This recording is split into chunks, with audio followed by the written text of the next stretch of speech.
throughout the partnership and the engagements we had. I asked for indulgence to the proposal that we want to put forward. I wanted to give some background, and then because we have various directorates, the health sector is one of the biggest and then most complex in this country, so that each of them will delve further into their activities, if that is okay. That's okay. As I said, the floor is yours. You decide on how you want to do your presentation. After that, honorable members will have the time to intervene. Thank you. The Ministry of Health has the mandate to provide health services for the people of this country, both preventive and curative, and there are various components to that. The ministry is headed by the Minister of Health, and we have two permanent secretaries. Permanent secretary, typically if it's a technical person, we have a technical permanent secretary and permanent secretary admin and one, but typically we have PS1 and PS2. We have our PS1 here. PS2 has recently been moved to the Ministry of Trade. We've not gotten a replacement yet. We have two deputy permanent secretaries, one admin and finance and the other technical. Thereafter, we have the other cadres, just as we have in other ministries, assistant secretaries, principal assistant secretaries, and so on and so forth. Now, the ministry is one of the largest, I have said, as I have said earlier. We have 9 core directorates, and it is important, some of you know them, but just as a reminder, we have the Directorate of Nursing and Midwifery, Directorate of Public Health, Directorate of Medical Services, then we have the Directorate of Human Resources, another of Health Promotion and Education. We have Directorate of Planning and Information. We have that of Research. We have one for National Pharmaceutical Services, and we also have National Public Health Laboratories. So these are the 9 directorates, and each of the directorates, so to say, has a number of programs under them. So the programs are the implementing wings of the ministry's activities.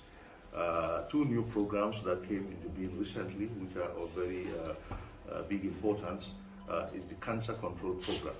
Of course, you all know the rising incidence of cancer. So recently we have the Cancer Control Program introduced. The other one is the Hepatitis Control Program. Gambia has a high rate of hepatitis B positivity, and we thought it is important to introduce hepatitis control program in the Gambia. And we have these 2 new programs that are being strengthened now to enhance the functionality, and they are under the Directorate of Health Services. I'll give you a little background. The Gambia is facing a double burden of diseases, as the mortality and morbidity from non-communicable diseases, called NCDs, are on the increase.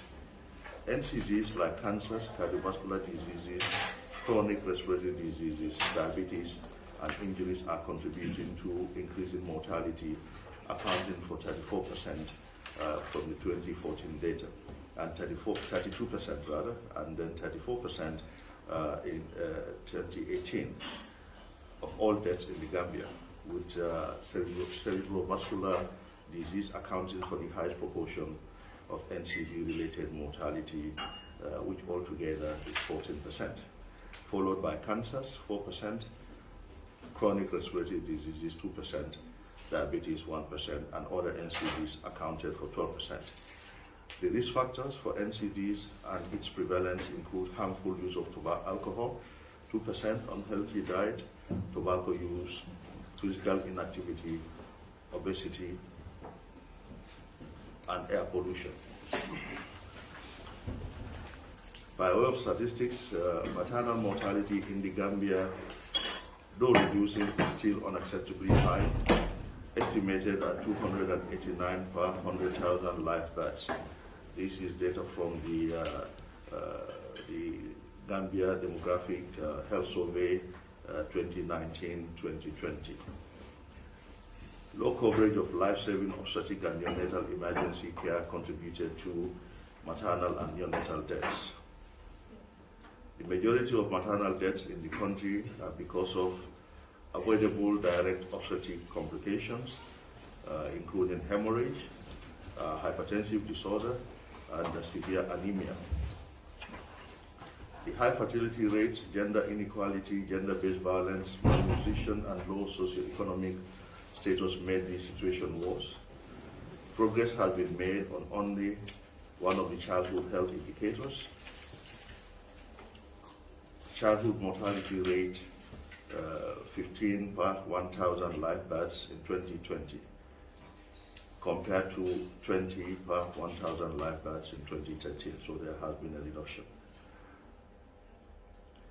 According to the HMIS Service Statistics Report 2020, stillbirth is at 32 per 1,000 live births. Malnutrition continues to be a major health problem in the Gambia. However, declining trends have been observed over the past few years, from 25% stunting, 12% wasting, and 16% underweight in 2013, to 18%, 5%, and 12% respectively in 2019. The previous figures are for 2013 GDHS, and the last figures are for GDHS 2019 to 2020, which has shown some decline. Distinguished honorable members, our work is guided by health policies and strategies, and which are equally based on 6 building blocks, now as recommended by the WHO. The first one is governance. The second, health infrastructure. The third, health products and technologies. Fourthly, health information system. Fifthly, service delivery and health financing. Sixth, health financing. The ministry and the government have been working on all these aspects. When it comes to health governance, we have had quite a lot of restructuring in the health sector, from the central ministry level to the regional levels. Allow me to say that at the regional levels, we have regional directorates. There are 7 of them. In the health sector, we have 7 regional directorates, 2 in the Western region, that's Western 1 and Western 2, 2 in the North Bank regions, that's North Bank West and North Bank East, and the others are for LRR, CRR, URR, making 7 health regions, and we have 7 regional directorates with functional directorates that are based in the regional capitals, where they have their team of health professionals manning the health sector at that level. With health governance, we've tried to improve on transparency and accountability in the health sector as much as we can, to reduce wastage and to close the gaps. This has been very important because what we inherited was very, very challenging, and we realized that if we didn't do as we did, ensuring accountability, transparency, and efficiency, the health sector wouldn't move to the level that we wanted to move. Thereafter, we can divulge more on those steps that we have taken to ensure accountability. One of the very important, I think, positive result yielding strategies we have done is to insist that participants in our activities are paid directly into their bank accounts to ensure accountability. Where they do not have bank accounts, we pay them using mobile money. This initially wasn't very popular. There was quite some resistance, but eventually that is what we are doing, because we want health officials to keep away from receiving impress to go into the fields to be paymasters and paymistresses. We think that should be left with the accountants and the finance people. And that now is helping us ensure more and more accountability. And with improving on our governance structures, and at some point during the deliberations, You'll also be told that we actually want to bring in what we call performance management system throughout the health sector, so that people will work according to their TORs, and this will be monitored so that people who perform well will be rewarded, and those who do not perform well will be reprimanded as they are supposed to be. Because we also believe that without this, things that are supposed to take 1 week may end up taking 3 months, because whether work is done or not, people get paid. And we thought that is not good enough, and we are instituting, with the support of our partners, World Bank and WHO and other partners who are very enthusiastic with this initiative, performance management system.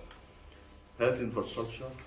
The health infrastructure in the country, what we inherited was a very difficult situation. We inherited dilapidated infrastructure. We inherited, in some places, structures that were virtually collapsing, equipment that were obsolete, and so on. So we started embarking on upgrading, renovation of health facilities across the length and breadth of this country. And so you have all been seeing what is happening in the Edward Francis Small Teaching Hospital and then the polyclinic. This includes expansion work, building of new structures, and the entire facilities are going to be renovated. This extends to other facilities, and construction work is going on. New health facilities are coming on. The chief amongst them being the new emergency treatment center at Farah Road that's being built with support from the World Bank. This is a 100-bed modern facility which is going to have 20 standard intensive care beds amongst the 100. And the site is also going to have a new national public health laboratory, a new national blood bank, and then a new conference center for the Ministry of Health. These are just examples of the infrastructural development we're doing. At some point, one of the presenters will list the rest of them.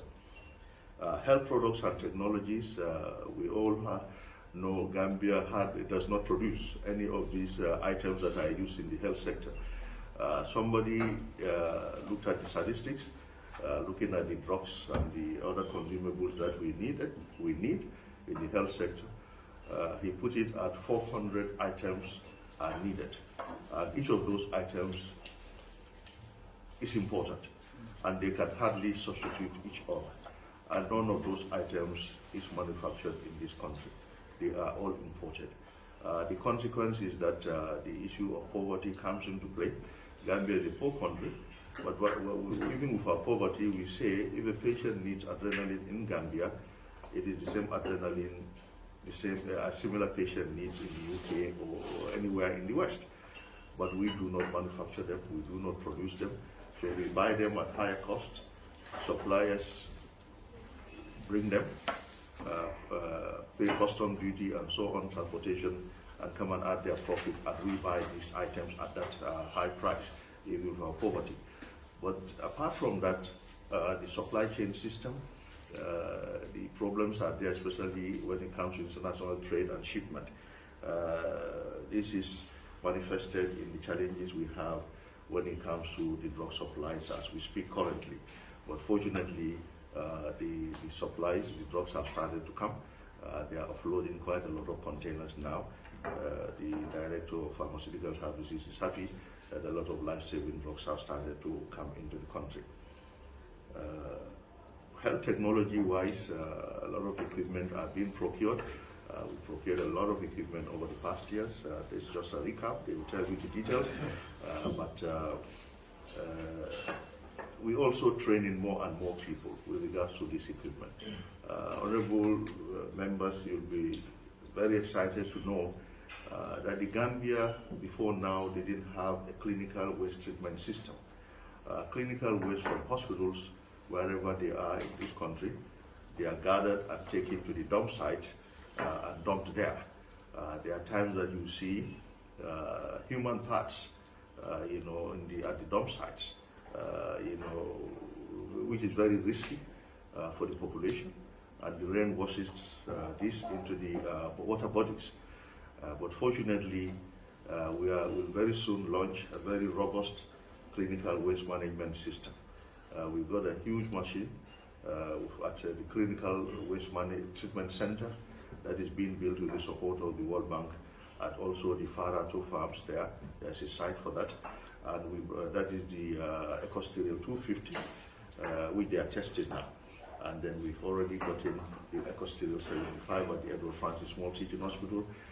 These employ a microwave system to microwave the clinical waste to become harmless, whereby they can then be dumped, discarded, or used for other purposes, because we are told that even the waste products now can be used for other things. In all the regions now, for the first time, we have modern containerized incinerators for each region. That's a big plus for clinical waste management in this country. We've never had before.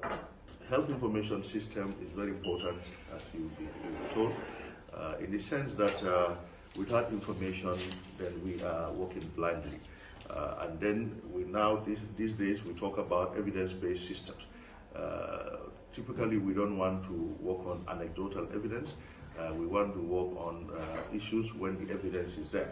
And we want to be able to monitor based on the evidence and also evaluate at the end of interventions based on the evidence. So without the clinical information, health system strengthening will be impossible, and focus on what is important will also be a big challenge.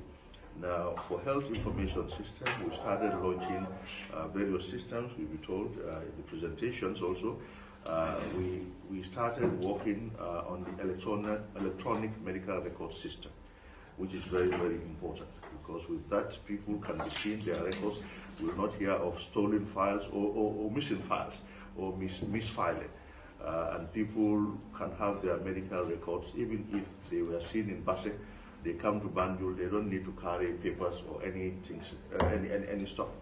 All they need to come to do is to get to the health facility, and then the doctors will click in and then see the records and what was done for the person in Basse. Also, we're working on an electronic logistic management system. That is also very important. So that is a big plus. Mr. Sabali's baby, and the Global Fund is supporting with that.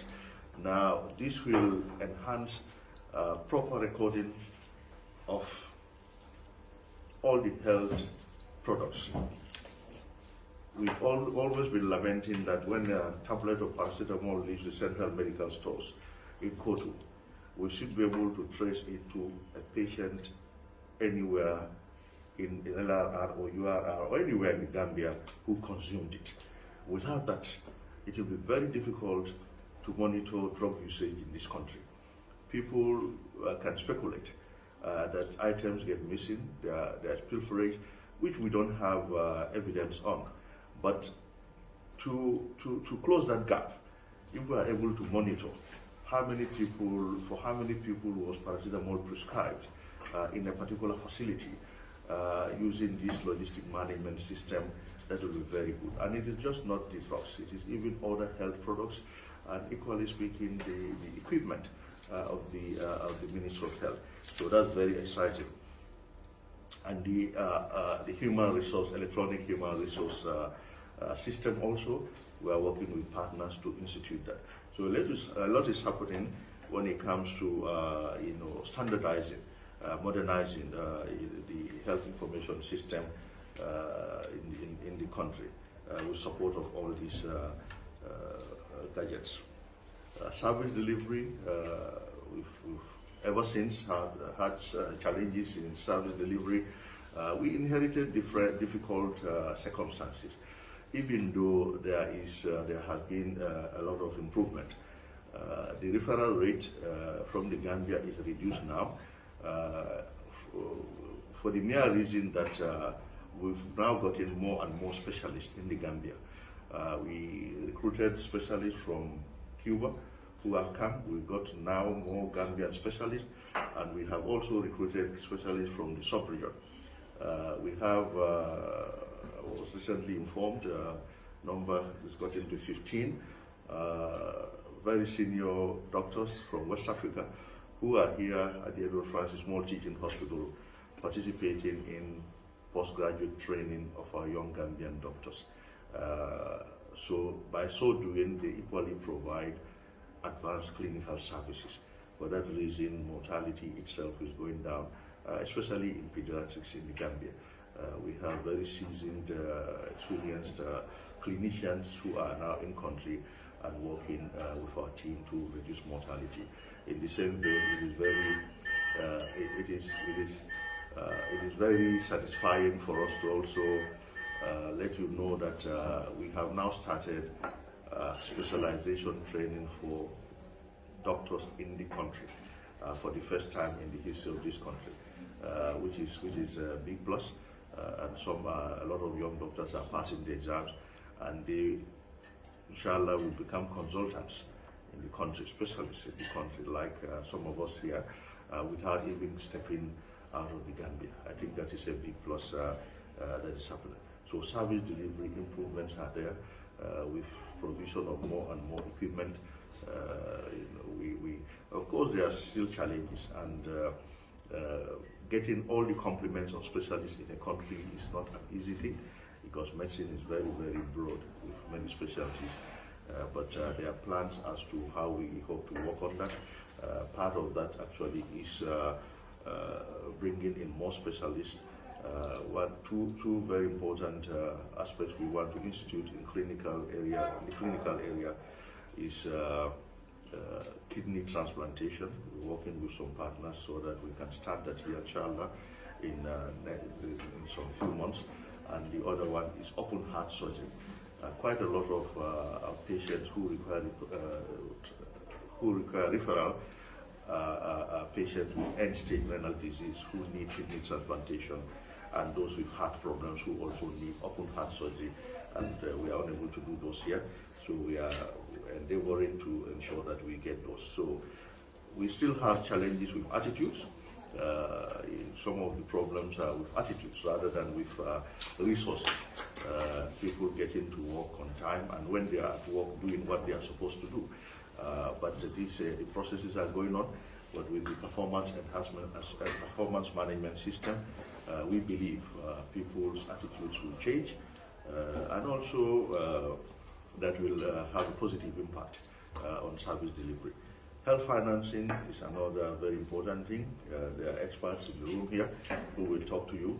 The Cabinet Secretary will talk to you with regards to the budgets, and Mr. Jaju and team, Director of Health Planning, the health financing aspects will also be discussed. But I think when it comes to health financing, one very important plus for the Gambia is the introduction of the National Health Insurance Scheme. We believe that's going to be a game changer so that people do not have to suffer when they go to any health facility in the country, both private and public, when they are part of the National Health Insurance Scheme. And everybody will be a part because it is mandatory by law.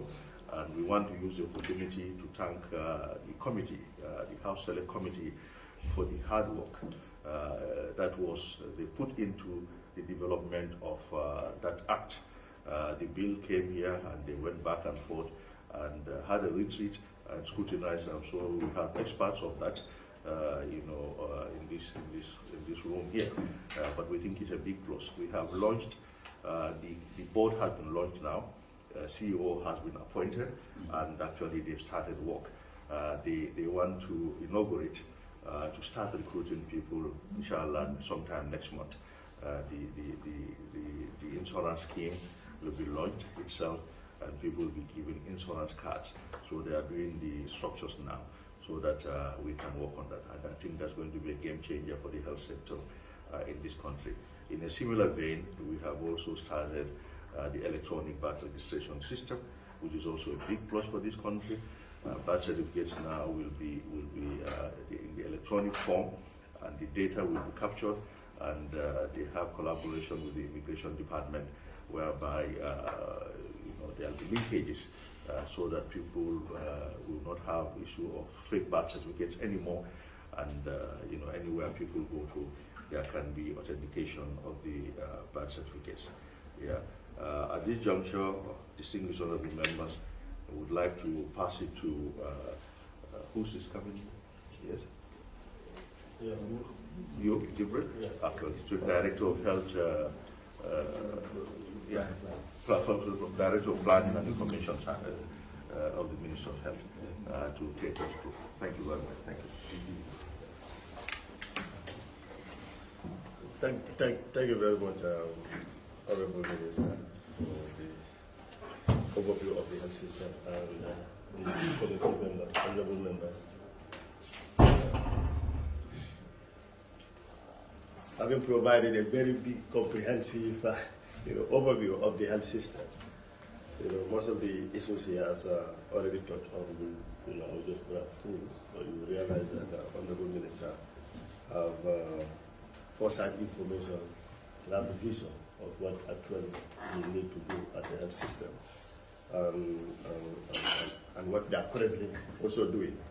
So I'll take you through the outline. It's a summarized version. As he rightly said, we have we are a big ministry, and we have 9 directorates with over 30 program units, and each of the program units are specialized units doing their own thing on a daily basis for the entire year. So we have to bring everything here. Baba will be here the whole day, but we take it the high level of your interest to show you how we are faring and also what transpired last year. So the Honorable Minister has mentioned the 6 building blocks. So we try to organize the presentation around these building blocks. We have the governance, we have the health financing, health infrastructure, health products and technology, health information system, and service delivery.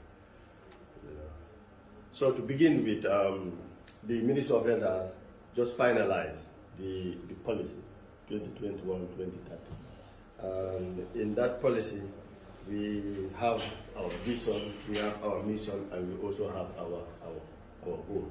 And the overall mission of government is to actually have a healthier and more productive population through universal health coverage. And this universal health coverage is what actually the government have launched, which is the National Health Insurance, which the minister has also mentioned. And the mission of the ministry: create an enabling framework for full participation and provide leadership in the integrated delivery of quality, effective, and responsive health service delivery.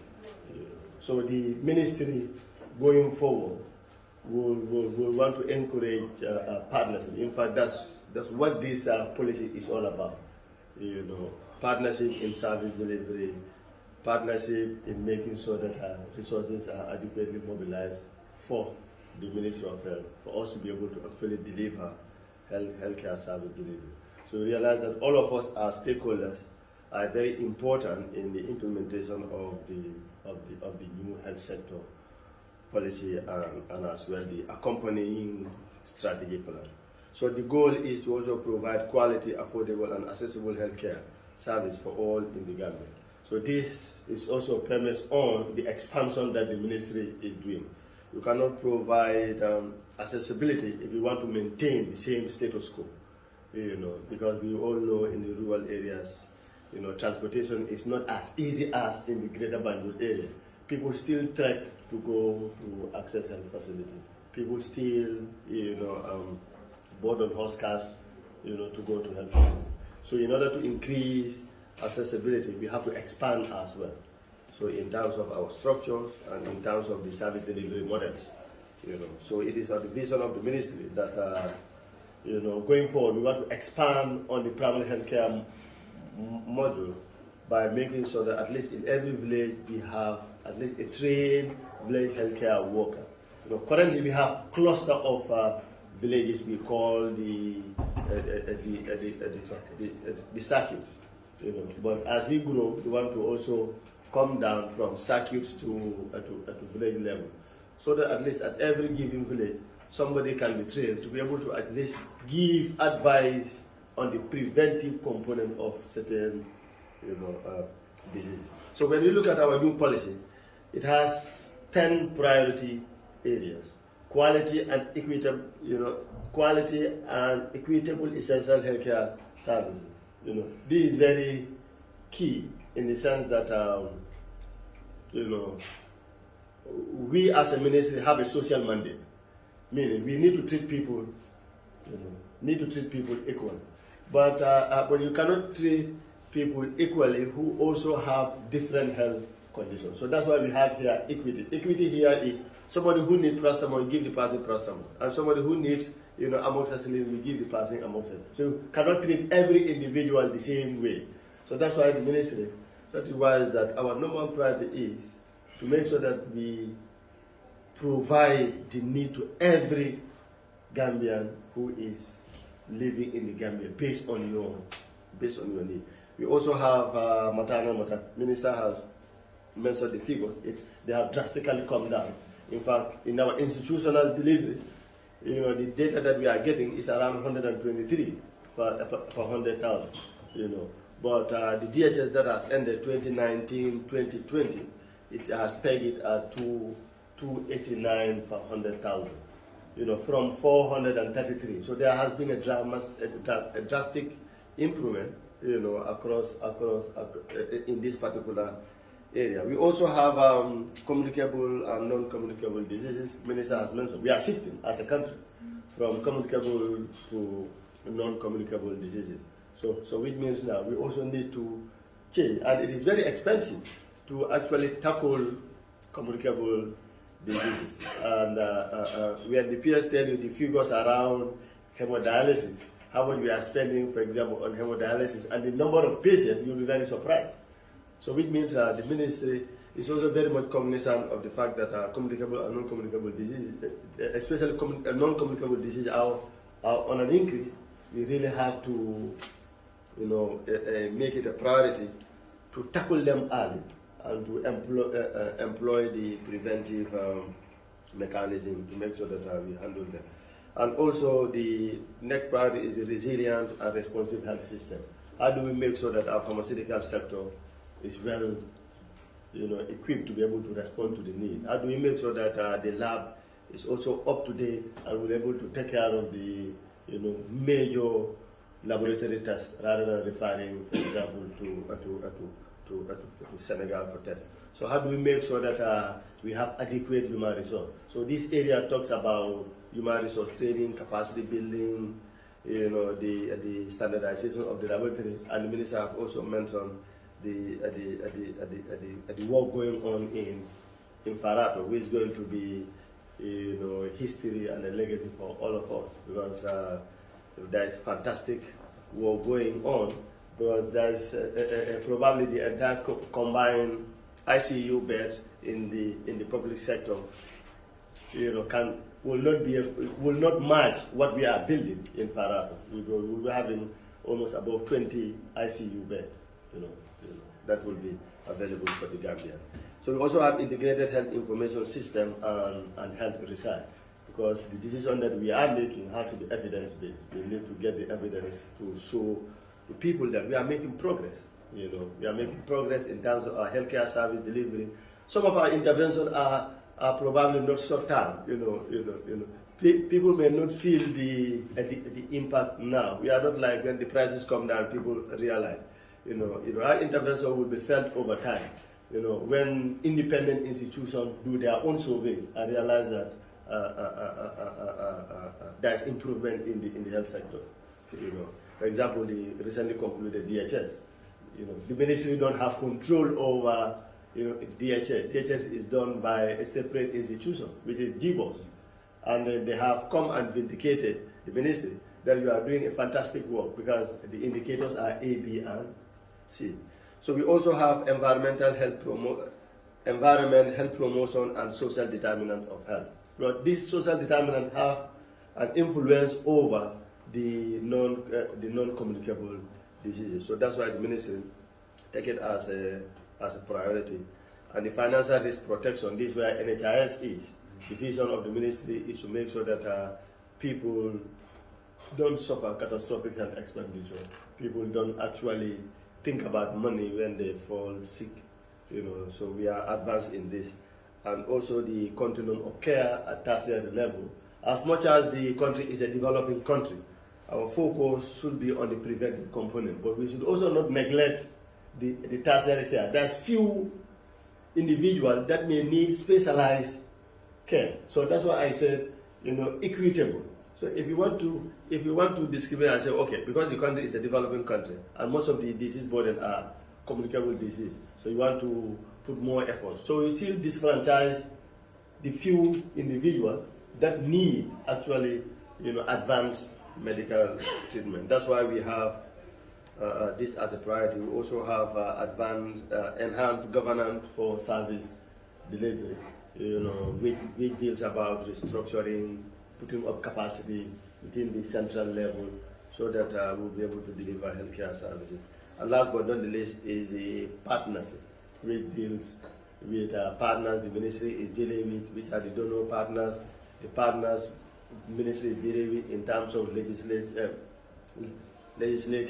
reforms, which is the National Assembly, and partners between the Ministry of Finance and other ministries, and also CSOs and NGOs. This helps, and the community as well, because whatever intervention we are putting up is for the communities to actually enjoy. So that's why we have a 10th priority area, which is on the partnership. So diving through some of the implemented activities, to give you an overview for the 2021 is the development of a health policy 2021-2030, which is before you, and also the development of a strategy plan, to give direction to the ministry in terms of what we actually want to deliver. And also, people always said, the quality of care. The ministry have a tool that actually monitor the quality of care that is delivered across the country and per tier, from the health post to minor health center to major health center to district hospital to the teaching hospital. So we have we've done a successful work on that, and we're also now registering and standardizing the private health sector. As per the Medical Service Act, the Director of Health Services, with the approval of the Minister, is mandated to actually register and launching the private health sector for them to provide. The private health sector here, we mean both any structure that deliver healthcare in any form, physiotherapy, lab, clinics, hospitals. As long as you are providing a form of healthcare, you are mandated to be launching. And all these reports have been validated, the study plan has been validated, and we also have a standard 2021 statistic report as well. And also as part of the governance, Minister has mentioned the equestrial machine. The ministry has procured waste management materials and distributed them across the country, and in 2022 it is also ongoing. So now the issue of this year, currently there is a meeting going on to set up a health a regulatory committee to regulate, to actually get into lancing the private health sector. So in 2021, what we did was the ministry did an assessment of all the private health facilities using a standardized tool. So each of the facilities that met the requirement to be lancing, they have to submit an application, a formal application, which has to go through the Director of Health Services for approval before you are actually allowed to operate. But the ministry is also negotiating to see how they can put a licensing fee for the operation of each of those facilities. We also have, as a planned activity under governance, is review and update of the health sector emergency preparedness plan. It seems we are forgetting. COVID-19 is still with us, and we passed through a very difficult moment. And now the ministry is also reviewing some of the successes, the challenges during the COVID-19 response, and coming up with a more comprehensive emergency response plan that will at least make the Gambia more prepared for both reimagining diseases and also pandemic and diseases within the sub-region. We all know that the sub-region is very vulnerable to diseases of public health importance. And one of them is meningitis, and we all know that Gambia sits right on the meningitis belt. And we need to prepare Ebola also. We are within the region that is also very susceptible to Ebola as well. So we need to get ourselves more prepared to be able to respond to diseases of public health importance. So the strengthening of the International Health Regulation 2005 implementation at point of entry is ongoing and is planned for upgrading, and the Directorate of Public Health is working very hard to make sure that these issues are done, and also incorporate IHR 2025 into the reviewed public health bill that probably will get to you at some stage during your time. And some of the activities briefly, is the NCD strategy plan. When you develop an overall policy, you develop an overall health sector strategy plan.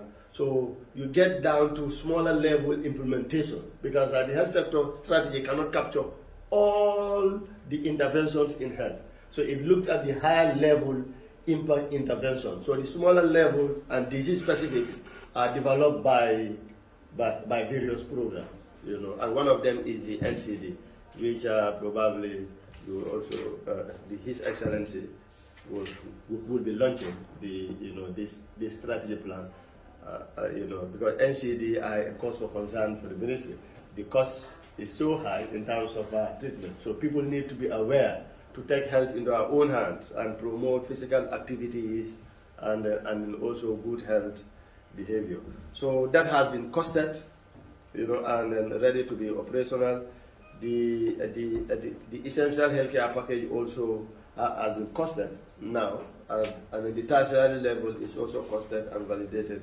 We also do what we call national health account to generate. It's a special study that you do to generate evidence to know how much is actually spent in the health sector. The 2016-17 is out, and currently we are analyzing the 2018-2019, and we will next week release the preliminary report for 2018-2019 and kickstart the 2020-2021. And I think it's important that National Assembly members also know how much is invested in health. This is a special study that tells you globally in the country how much has come into the health sector, both from donor side, from government, and from out of pocket, and from insurance. So it's a special interesting study that we are very much interested as a health sector, because people would say investment is going into the health sector, but how much is it compared to other countries? How much is it compared to other countries? And what is the standard given, for example? So consistently for the past 10 years, we have been having between 7 and 11% in terms of government, support to the health sector, which is between 8 to 4% below the Abuja target. So that's it. And we are, to support the National Health Insurance Authority, we have a plan to conduct willingness to pay. We have consensus around this particular activity. EU is interested in supporting with the TA, and WHO also have interest. So we will finalize with also the World Bank to see how we actually set up this study. But this will give the minister the opportunity to actually know how to set his premium in consultation with the Minister of Finance. So there has to be evidence that people are willing to pay this much to be enrolled into the health insurance. So this activity is high on, and very soon we will kickstart.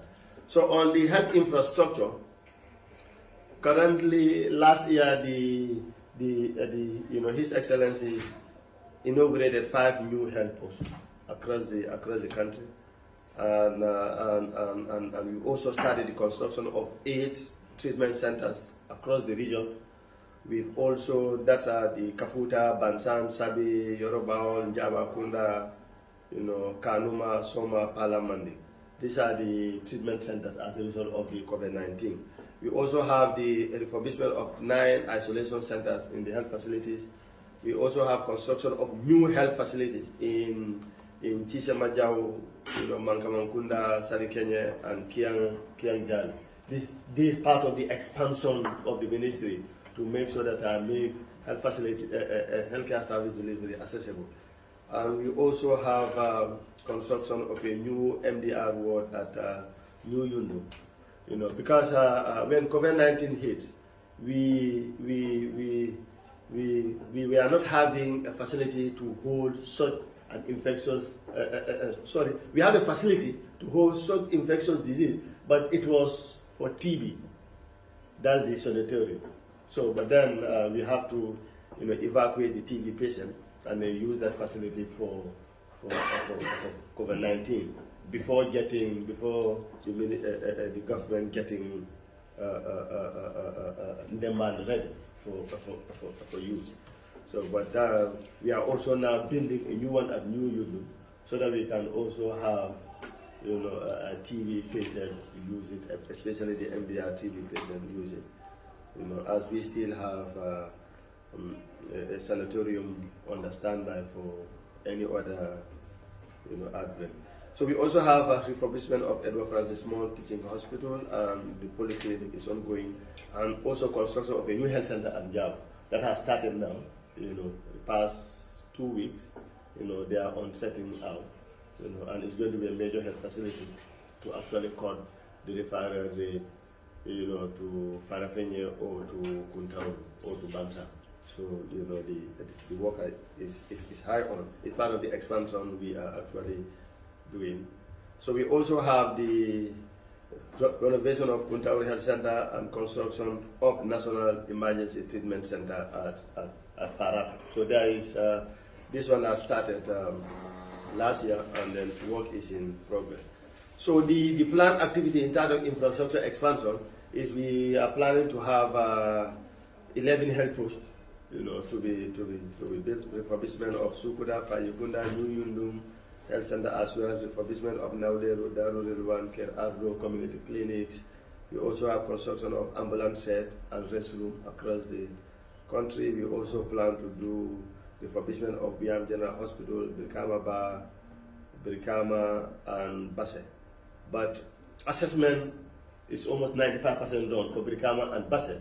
So there is advice that the cost of refurbishment of Brikama and Basse may be more, so the bank is probably thinking that we should have a new facility for Brikama rather than refurbishing Brikama with a high cost. So it's better you build a new facility for Brikama and expand it, and also build a new facility for Basse, which can be a regional hospital. Yeah. So that's the vision of the ministry, is to have at least each region to have one regional hospital. So there is. So in that vein, currently we actually looking for land for the Brikama one and for the Basse one. The current locations are very congested, highly congested. So we identify some sites we are open on them. So those are very big processes. So Basse is going to be a new health center, and Brikama will open for the case anymore. So thank you very much, Honorable, for the update. So going forward quickly on the health information system, we also do what we call client satisfaction survey to also see how people are perceiving our service delivery and what they want and what's their advice towards that. So these are some of the issues that are going on. It is already been implemented, but we have the draft report is shared with the bank for review. It's supposed to be shared this week, before the end of this week. So we have, the HMIC is doing some analysis. So once it is done, it will be shared within the team, the ministry, SMT, and then we will also have the report uploaded on our website as well. But we are now finalizing the analysis of the client satisfaction survey report.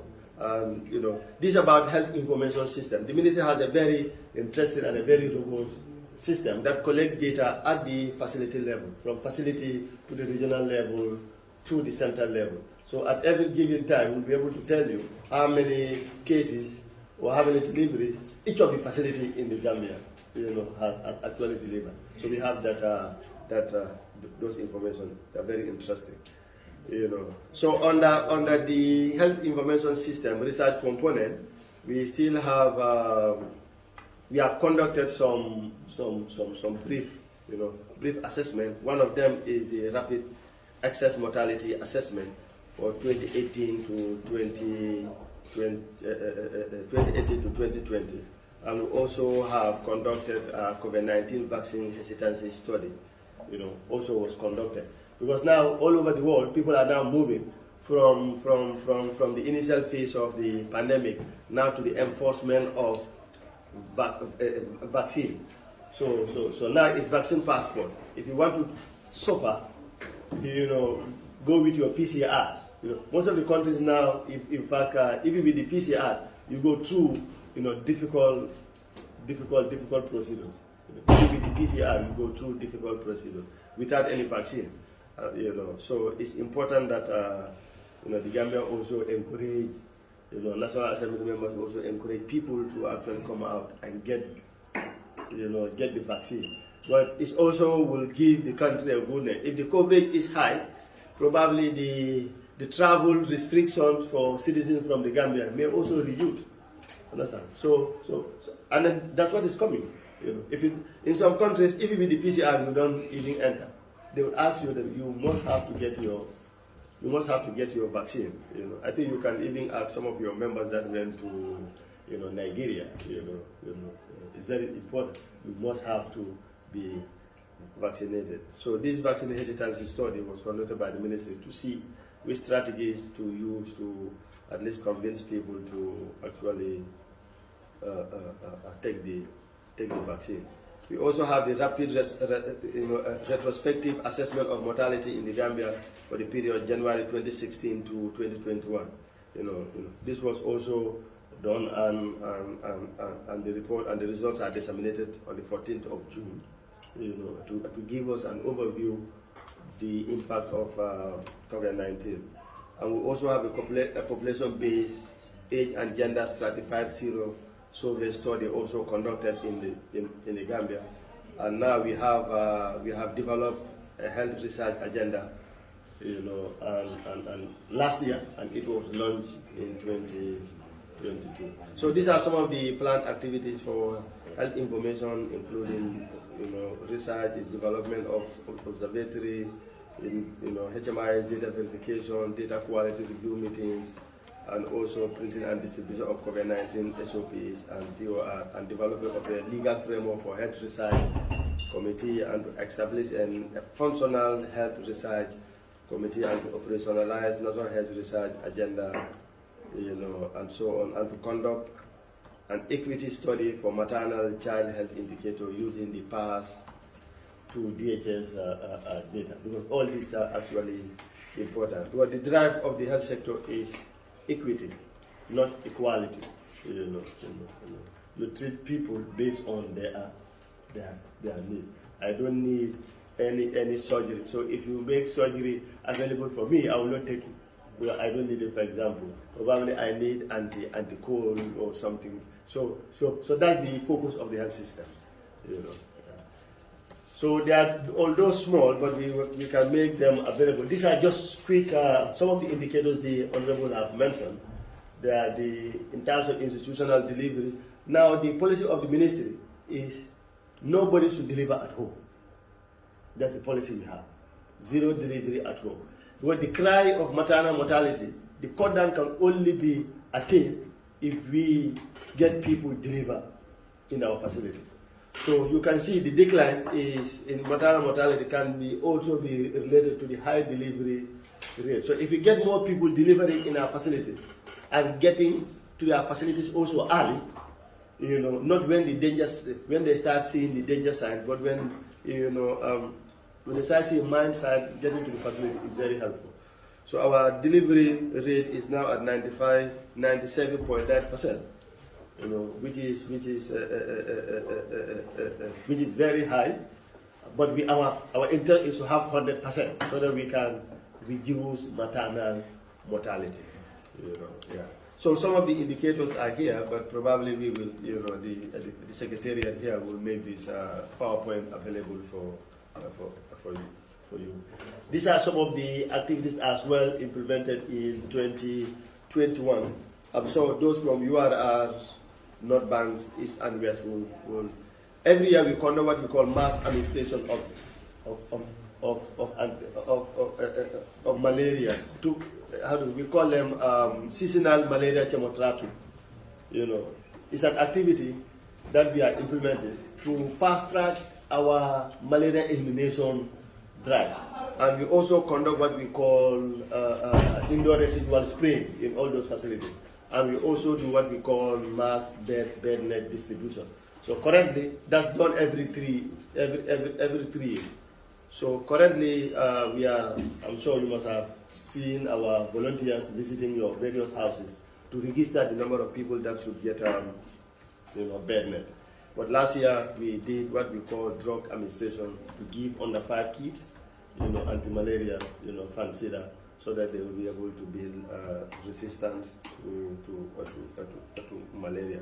And we also conduct what we call community-based surveillance, you know, and we have what we call community, you know, this also activity is very important. Fumigation of premises, you know, based on demand, you know, like the big house, State House, AfriCell headquarters, Central Bank, Ministry of Foreign Affairs, Army headquarters, and also fumigation at the National Assembly. You know, that is your own place here, and also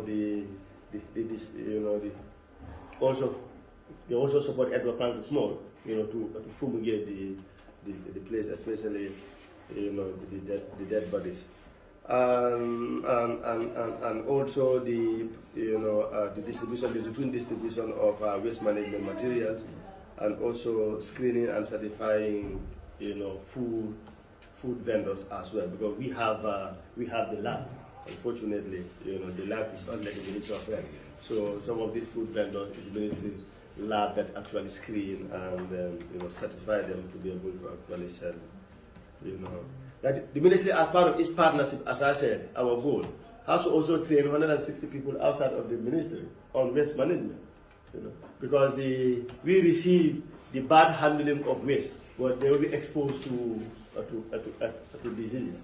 So the Directorate of Public Health Services conducted some training of municipal, you know, waste collectors, and you know, so that they will know how to actually handle waste.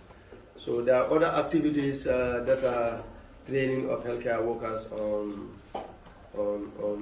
integrated management of neonatal child, you know, illnesses, so that our own healthcare workers will be able to actually detect some early childhood illnesses, to be able to actually, you know, do respond their need on time, and also incorporation of pediatric HIV treatment regimen into the IMCI module. And we train, you know, a lot of people on case management of newborn and infant.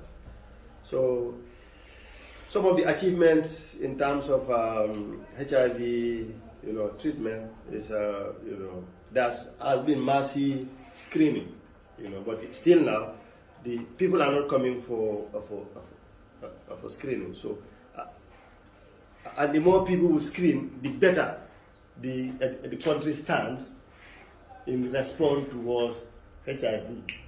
You know, so the more people you screen, the better. But you need to identify the disease and then provide a response to it. But if people are not coming out, you know, you realize that your response rate will have the virus circulated, and will not be able to actually respond to it well.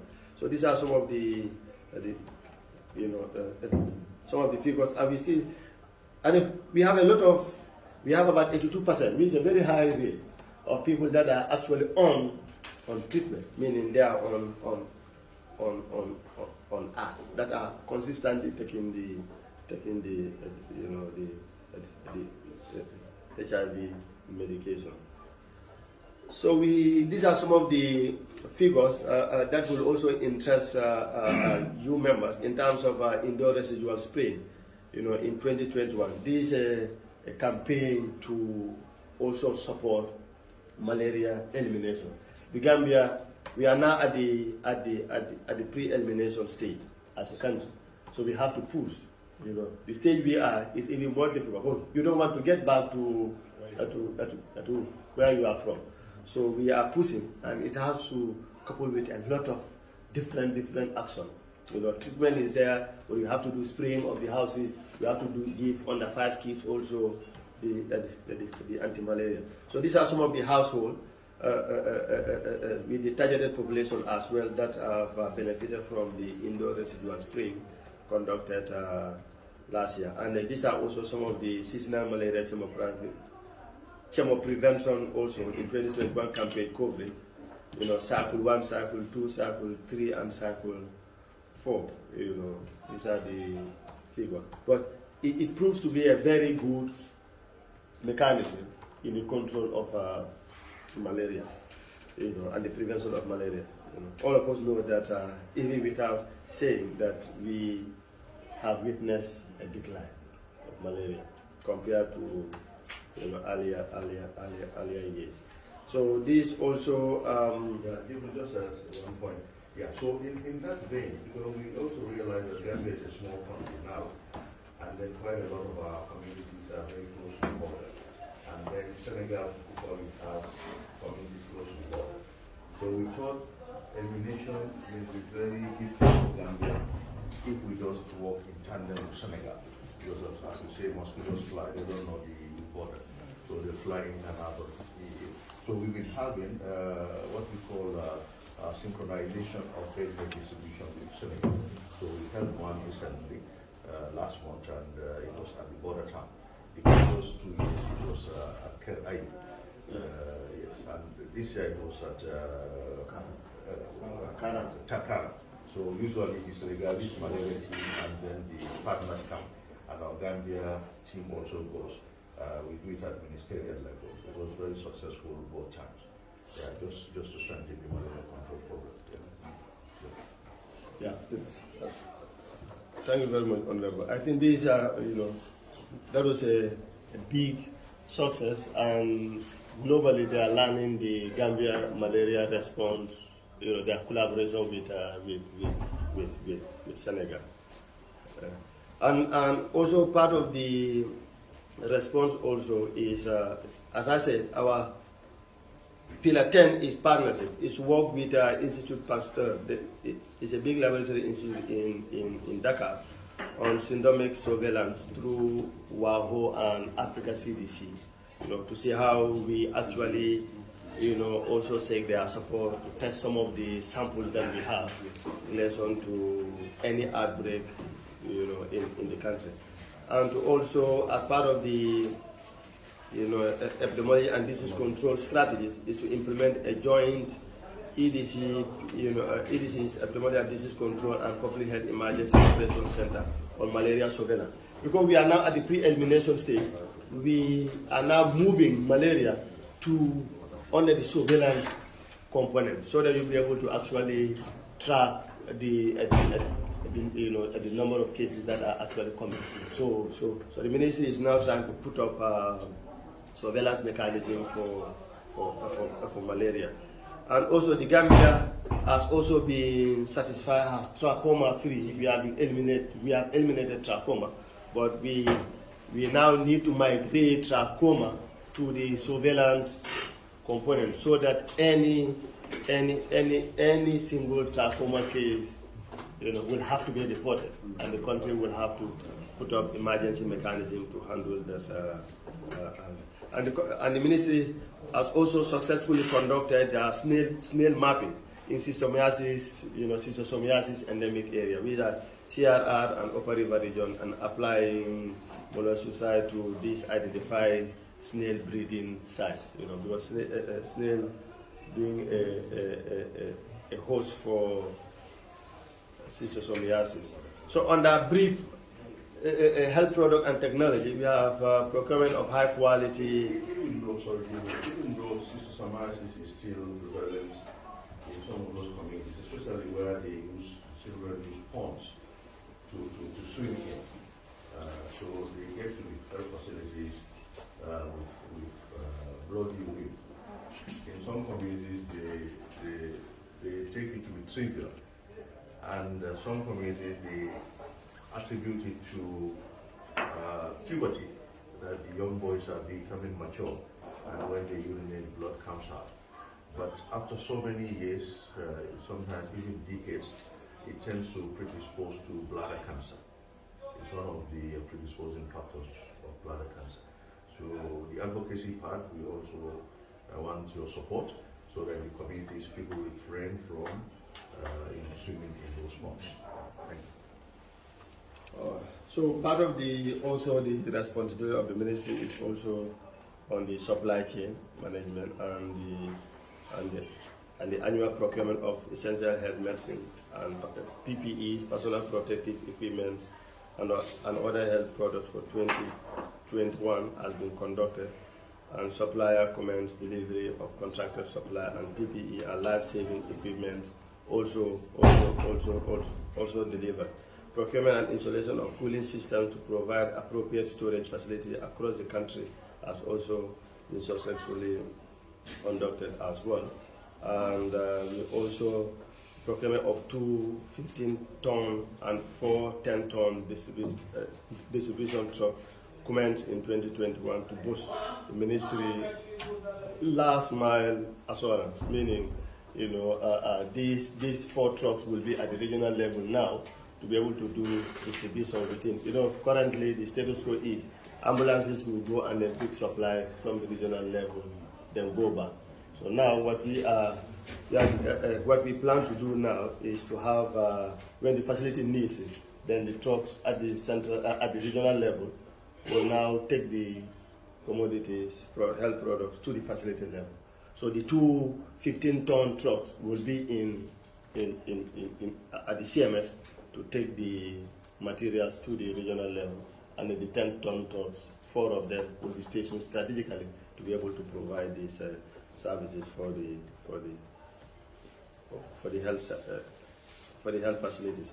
So we also have 7 containerized incinerators across the 7 health regions to be able to take care of our waste, including the 2 that we already have. That's the equestrial, the modern health, which will be launched very soon. We have the bigger one in Farato, and the smaller one is built here at Edward Francis Moore. If you are going behind the state guard gate, there's new construction happening. That's where the equestrial machine, the smaller one, will be. And also the migration from the paper-based system that we have now to a fully fledged logistic management information system, which is currently being launched, and the server is now procured, and now customization is ongoing. It's one of the issues that the minister has mentioned. So under the health communication and community engagement, we call it risk communication and community engagement.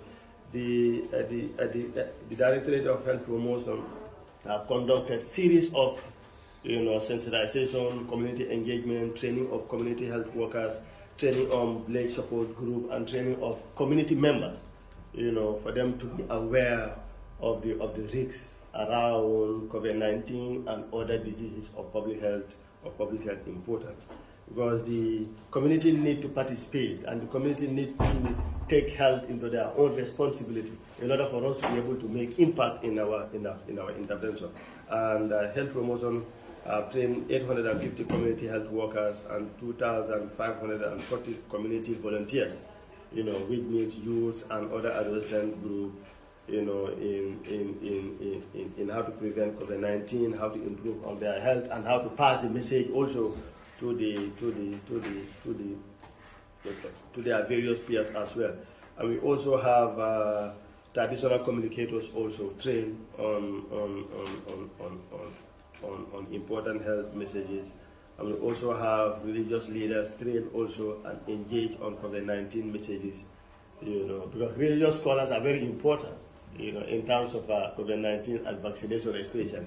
So they are also being trained. We also have successfully have a synchronized broadcasting of radio programs, to showcase some of the good work that we are doing and to also influence behavior of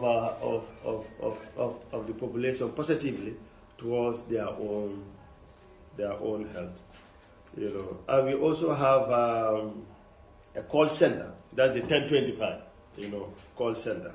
These are some of the statistics, the total number of calls that are received in 2020, 2021, and currently 2022. People are still using the 1025, and we have people that are there that are receiving calls to direct calls. But there is work currently going on to upgrade that 1025, the 1025 call center to make it an emergency call center for the Ministry of Health.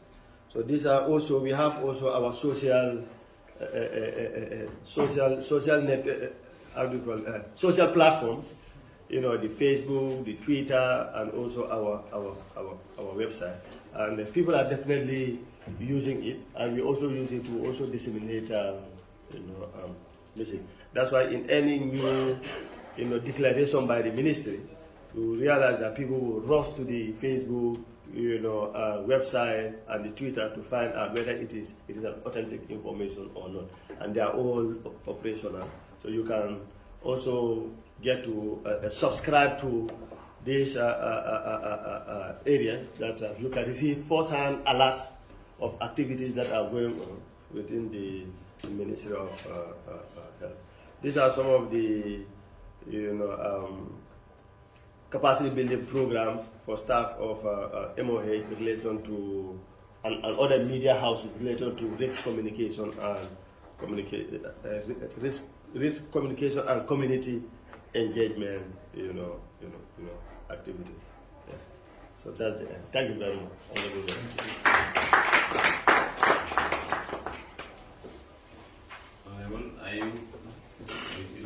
Yes, thank you very much. Yes, the PS also has the budget, so you have an idea of the financial aspects. Thank you very much, Mr. Chair. But before he starts on that, I think another big plus of the period is the launching of the community ambulance by the Ministry of Health. I think that's another game changer. The ministry, with your support, we were all part of it, and supporting and providing the funding, procured 80 community ambulances. These are high quality Toyota, these are Land Cruiser types that are actually located in the communities and are available to pick the very sick, especially pregnant women, from their doorsteps to health facilities. I think this has been remarkable, and already we have seen it paying dividend in the sense that the delays that we used to experience in the conveyance of people to health facilities is reducing, and thereby people are able to get quick attention that is desired. We are fine-tuning the processes so that efficiency is enhanced, but by and large they've already proved to be very useful. And it has increased our ambulance fleet as a ministry. Actually, within this period, what we got as ambulances is much more than what we had as a nation, when it comes to the ambulance fleet. Most of what we even had don't actually belong to the ministry. They are for the Riders for Health, so we are able to expand our ambulance fleet. I think that's remarkable. We just thought we should mention that. Yeah. Thank you. Thank you very much, Honorable Minister. Thank you, Honorable Chair. We have a few slides to give you the scenario of the financial undertone that backs the presentation just done by Mr. Jibril. First, we'll start with the presentation outline, and we'll have the ministry's budget program, recurrent, and the budget execution on child and social protection family health program, and also it will show on COVID-19. We have the introduction, vision and mission board that has been mentioned already. We will not repeat that. And the structure of our ministry in terms of the budget, and I'm presenting only from the perspective of the national budget. First of all, on the one pillar of the budget is the strategy, policy and management, where we have a number of units and directorate that fall under that pillar for support. And they are administration and finance. We have project management, regional health management, health training and development, basic healthcare services, tertiary healthcare services, planning, monitoring and evaluation services, human resources, health infrastructure and logistics, health information system, and research quality assurance. Now, we also have the second pillar, which is the health promotion. Under one health promotion, you have a number of units, programmatic units and directorates, which are environmental health services, traditional medicine. You have health communication, school, health and nutrition, water sanitation and hygiene, wash, occupational health and safety. These are all budget sub-entities under the health promotion pillar. You also have the next pillar, which is the family health and child protection. Under the family health and child protection, you have programmatic units like reproductive and child health services, including IMNCI. IMNCI is the integrated management on neonatal child illnesses. You have the immunization services, that is the EPI. You have the primary healthcare services. You have the birth and death registry. You have the school health and nutrition national health insurance scheme. Now, we also have another pillar, which is the disease control area. You have also programmatic units under that, epidemiology and disease surveillance. You have the eye health services. You have the HIV and STI control services, leprosy and tuberculosis control services, malaria control services, non-communicable diseases, mental health, pharmaceutical services, diagnostic and laboratory radiology and blood transfusion. Now, in terms of the budget, from 2022, starting from 2020, because we are reporting on 2020 to date, under the first pillar, that is the strategy policy, the budget and the units under that, the total budget allocated for 2020 was 1,410 $1,410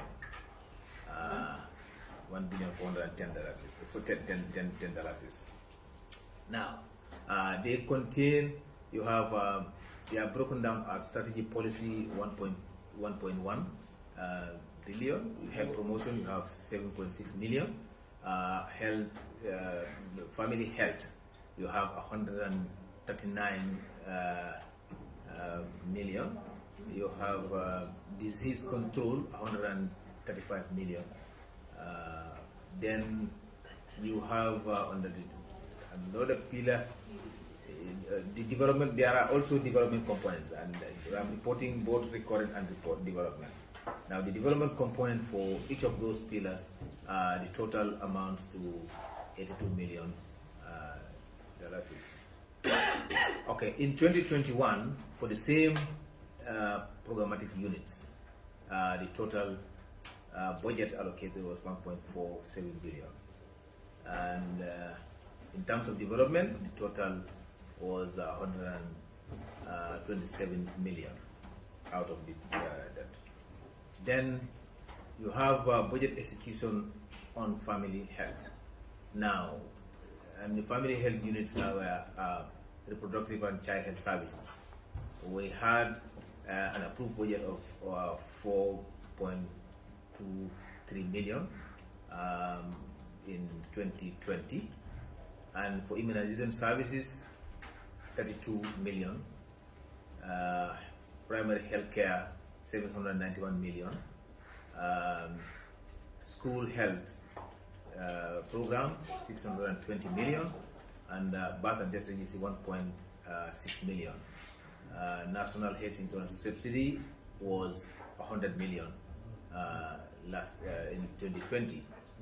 Now we have other budget lines that also contribute to this family health pillar. For example, in the area of HIV/AIDS, drug dressing and medical supplies and the diagnosis services. Now for HIV, you have the approved budget of 2.08 million in 2020, and for drug dressings, services, 1.5 million, and then for diagnosis services is 17.7 million.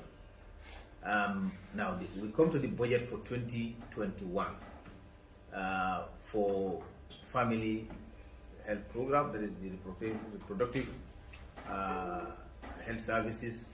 The approved budget was 1.4 million, and the immunization services, the allocation there actually remain at 32 million. As you would know, this is the counterpart funding that government provides to immunization services, because all the vaccines that are used are procured by partners, by Gavi, and because of that, government is expected to give counterpart funding, and for the year 2020 and 2021, the allocation remains the same. However, you know that at every time that a new vaccine is introduced and is to be administered, there is an equal amount of incremental counterpart funding that gets added to this. So this year, because of the introduction of other vaccines as well as these vaccines for COVID-19, we expect a higher counterpart contribution on top of this. So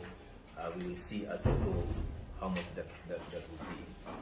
Now we also have for 2021 approved budget estimates of 1.2 million for primary health care and 444,000 for school health and nutrition.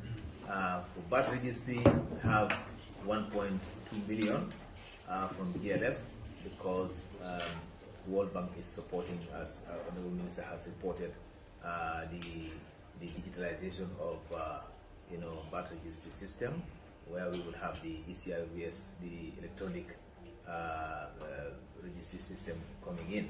So the World Bank is supporting those preliminary aspects, and this is the government's contribution. Now, we also have spending on COVID-19, but I have a detailed breakdown that I will give later on after I finish the flights.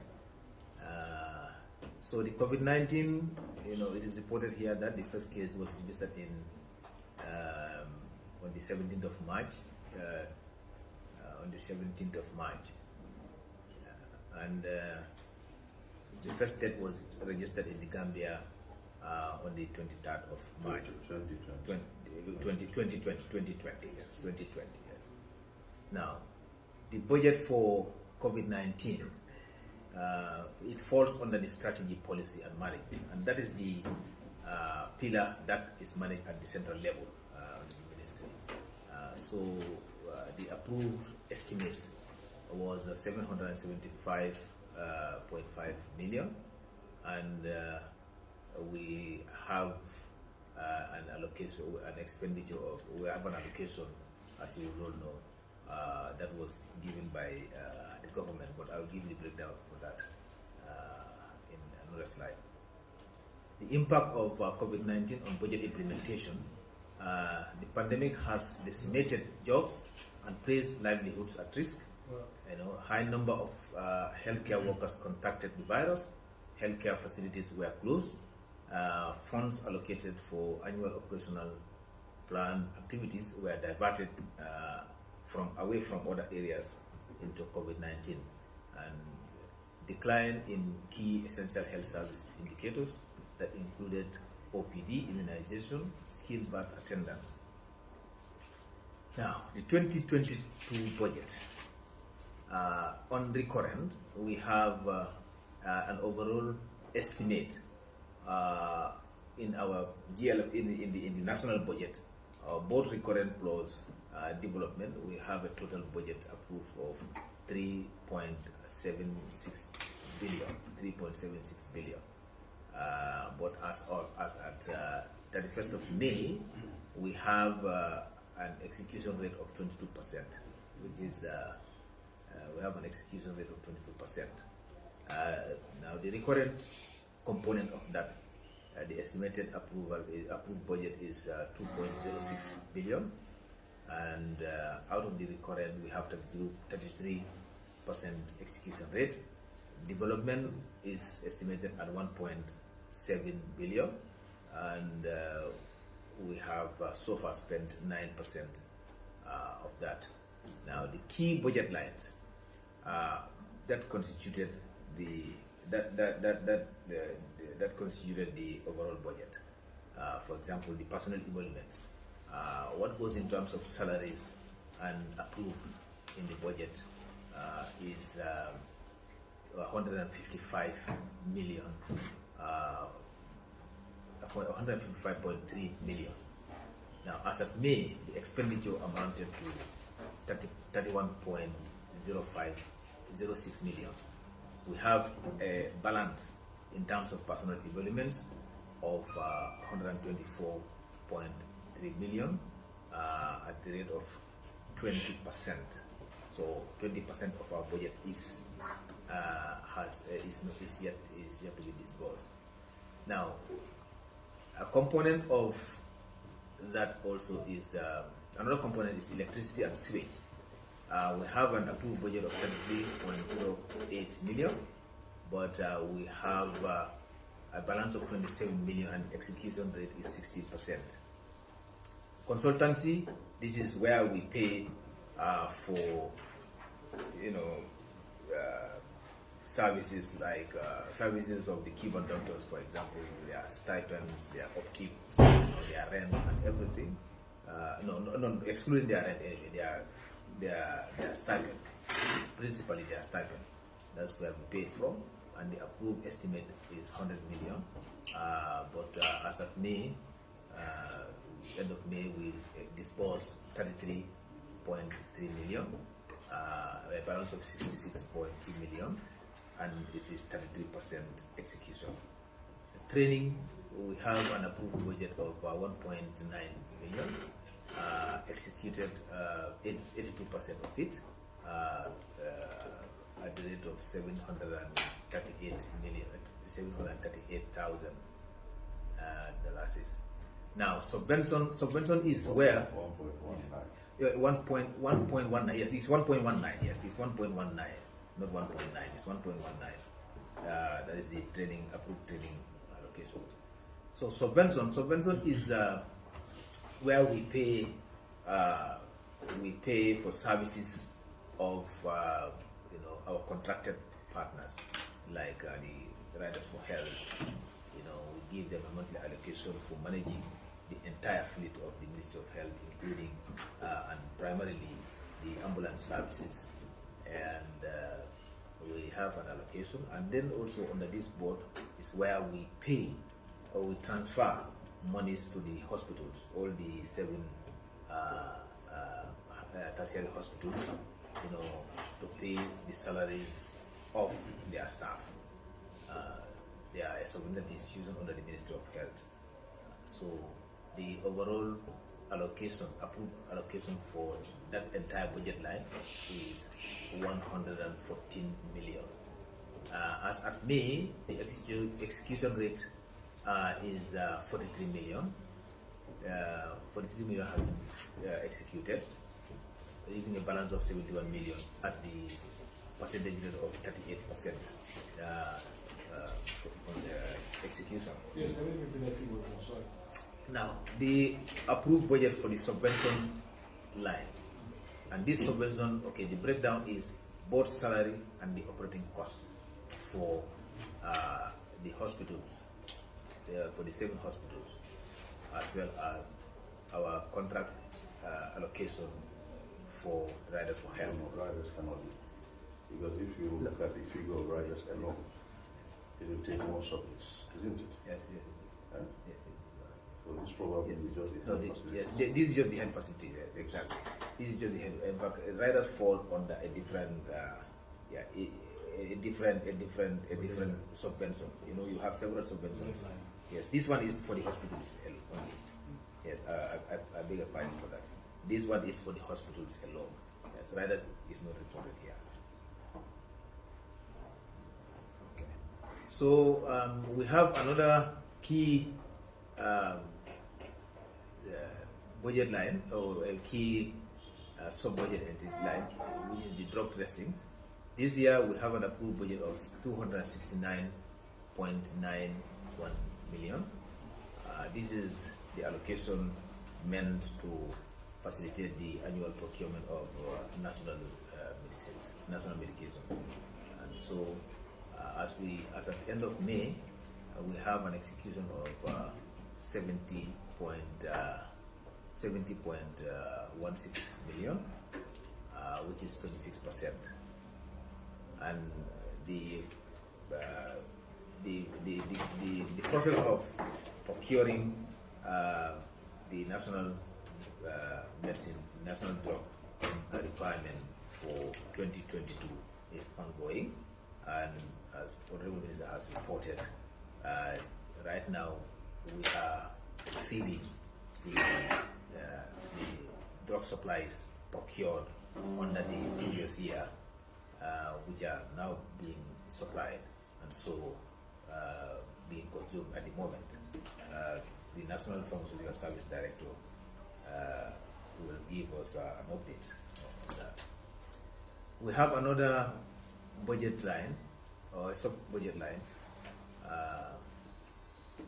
specialized and technical materials. This is mainly for the procurement of laboratory medical equipment, including laboratory. We have a 30 million approved budget for that 2022, and its execution as at end of May is 2.9 million, and it is 10% execution rate. However, the contract for the supply of laboratory equipment have been awarded, and the deliveries are expected.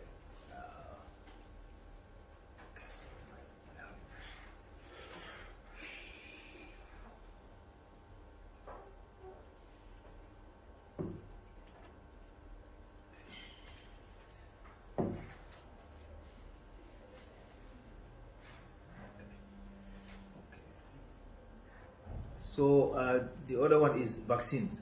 Okay, so the vaccine allocation, just like I reported on the 2020 and 2021 for the counterpart funding against the immunization services, is this year budgeted at 35.2 million.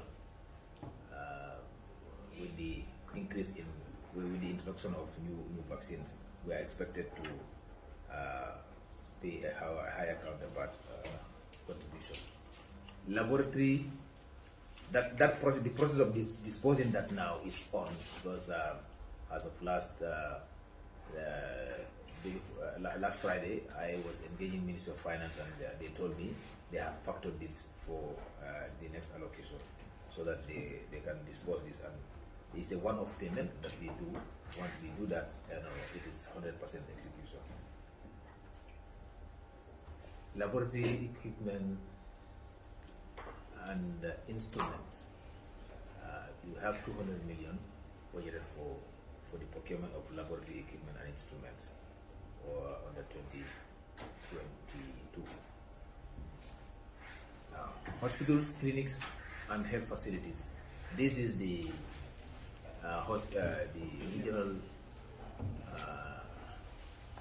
regional health services.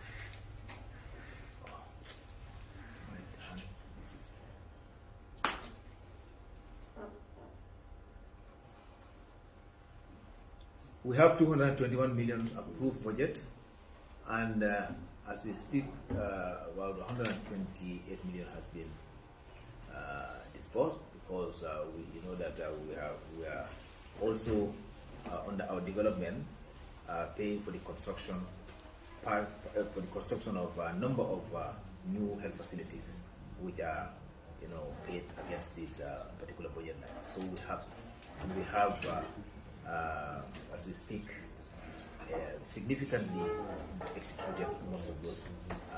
Most of those projects are now at the finishing end, and so the payments were also almost coming to an end. We have 58% disbursement. We are just waiting for the finalization of those contracts, and the next budget payments will be executed.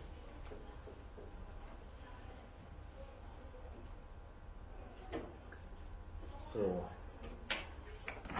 honorable ministers, we have honorable members. We have also the financial disbursements as far as COVID-19 is concerned. You will all know that you recall that the government in March 2020 allocated 500 million to the Ministry of Health, and later on there was an additional 250 million allocated.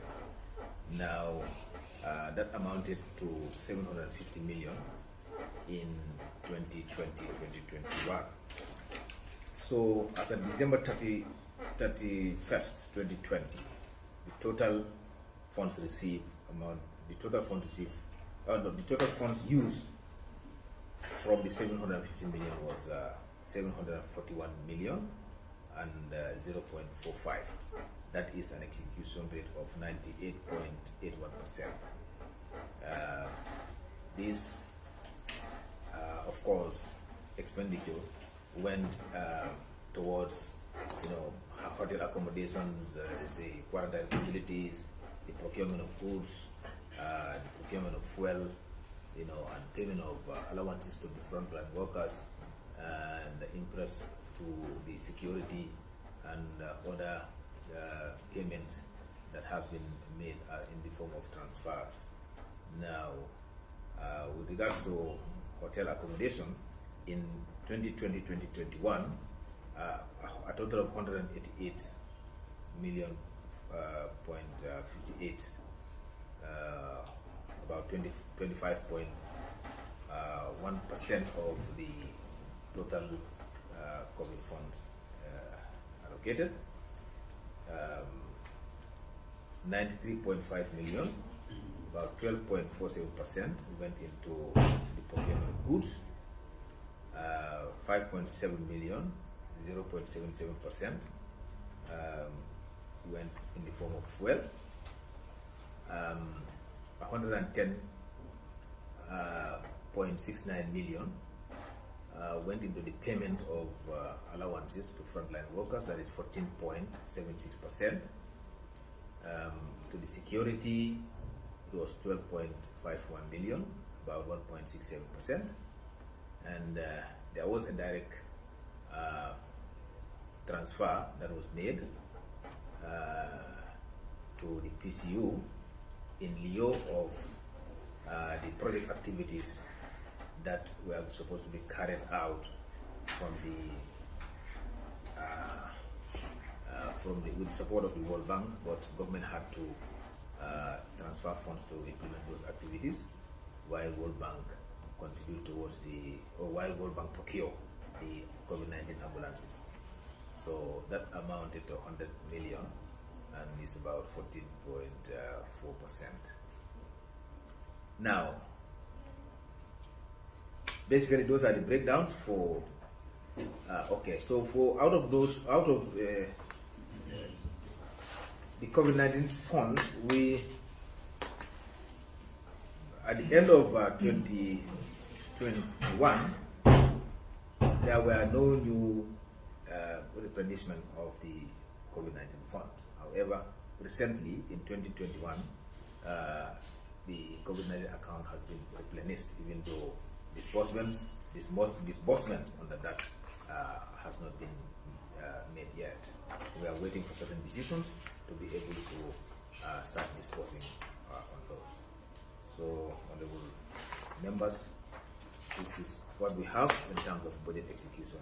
I'm sorry that my apologies that the slide could not be captured there because the version I have here, I'm finding it difficult to download it. I don't know what for version they, or maybe my computer didn't have an updated PowerPoint, basically. So thank you very much. Thank you. Thank you. I just thought, if I may, Chair, that the figure you mentioned, Honorable was asking about, that looks more like that of riders. And then the second figure was that of the hospitals. I think so. It is like Yes, it so is, riders, riders is 114 million. 9.5 every month. Yes. You multiply that by 12, Yes. will be 114. Yes. So that's for riders. That's the for first riders, one. yes, 114. So the rest, yes. the 250 The further down, is looks like that is for the old that is for the hospitals. whole- That is subvented institutions, Yes. including Edward Francis Yes. and all the other hospitals that are subvented. Yes, yes, exactly. Yeah, and the councils. Yes. Yeah, and then the medicines control Yes, agency. this is All the the- subvented yes, institutions 221 that million. are yes. under the ministry. Yeah, Yeah. 221 million. Yes. Thank you. Thank you very much. Thank you for that card. I think you are done. Yes. Yes, Honorable, just a few things. I said let me before, so that we put everything at once. Thank you very much.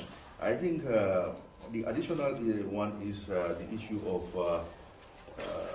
drug procurement. I think that's a special issue that needs to be discussed because we think we need to be able to modify the system. Currently, the Director of Pharmaceutical Services is here. How drugs are procured in the country, there is what we call an international competitive bidding, which we believe is a good system. The challenge we have is the timeliness of the system. So each year there is what we call drug quantification. The Director of Pharmaceutical Services sits with his team and they invite all the stakeholders to meetings to quantify the national drug requirements based on a number of factors, based on the service data, based on the historical information and historical consumption, and based on the projections. They come up with quantities that need to be procured. These are costed using standard costing mechanisms just to have an idea of the estimated cost, because the actual cost can only come after the tenders. Now, this is put forward and then they start the process. Now, the tender process itself, tender documents are developed. When they are developed, they sent to GPPA, come back. When there is approval, they are advertised. When they are advertised for 6 weeks, bidders participate. When they participate, they submit their documents. There is an evaluation. When there is an evaluation, after the evaluation now, the winner is selected. When the winner is selected, they wait for a standstill period and then notify the winner. They come back, contract negotiation, and then when contracts are negotiated, they now start counting the supply date, and then the transfer to the individual. Transfer funds from the government to the individual, and then like the current one, we having challenges with. The supply period is 4 months. So you can see all these months have passed doing other things. And the supplier said the minimum he can supply is 4 months, 120 days. When I was told, I was furious. I said, no, we cannot, but that was it. They couldn't make it shorter because they said that was the time that they are going to place the orders, because drugs are not manufactured and stay on the shelves for who can come and buy. They will start manufacturing them when the orders are placed. So now with the shipping challenges of COVID-19, that shipments that should take 3 months end up taking 6 months. So this is the dilemma now we have. So it is a big problem, and then we need to look at it holistically. But I think that also brings us to the new modality that we want to propose, as it is happening in other countries, which is making the central medical stores autonomous or semi-autonomous, or autonomous, in the sense that this is the model that Rwanda has and some other countries. They are able to plan, and it has to have a legislative framework And we want to put the concept together and bring it to you, and then the legislative part, we want to look at the provisions that are there now, establishing that entity, and if it needs some modifications, and that's how we come to you, we'll bring it to you after having the interaction. But we just want to introduce it now. They operate as an entity with different provisions. They also are an entity, a government entity that is that will undergo audit processes. They follow the rules. They have guidelines that are put together by the assembly and government. So they operate that way. Now, what happens is they now supply each of the health facilities drugs, and then the health facilities pay them, and they plan their procurement and so on and so forth. The procurement of drugs is very cumbersome, and that responsibility, if it can be away from our ministry and be given to a different entity, I'll be very happy, because hopefully that entity can manage it better, because that will be their main function: procure, supply, and manage their procurement. But that is giving the ministry a whole lot of work, when I believe we should be focusing on provision of care. And then we get drugs, provide the clinical services that our people need. So I think I look forward to that, and I think it's a very good entity. The Rwandan model is beautiful, and this becomes even more relevant with the National Health Insurance Scheme. I'll give you the references as an example. With the National Health Insurance Scheme, the facilities will be recruited under the authority.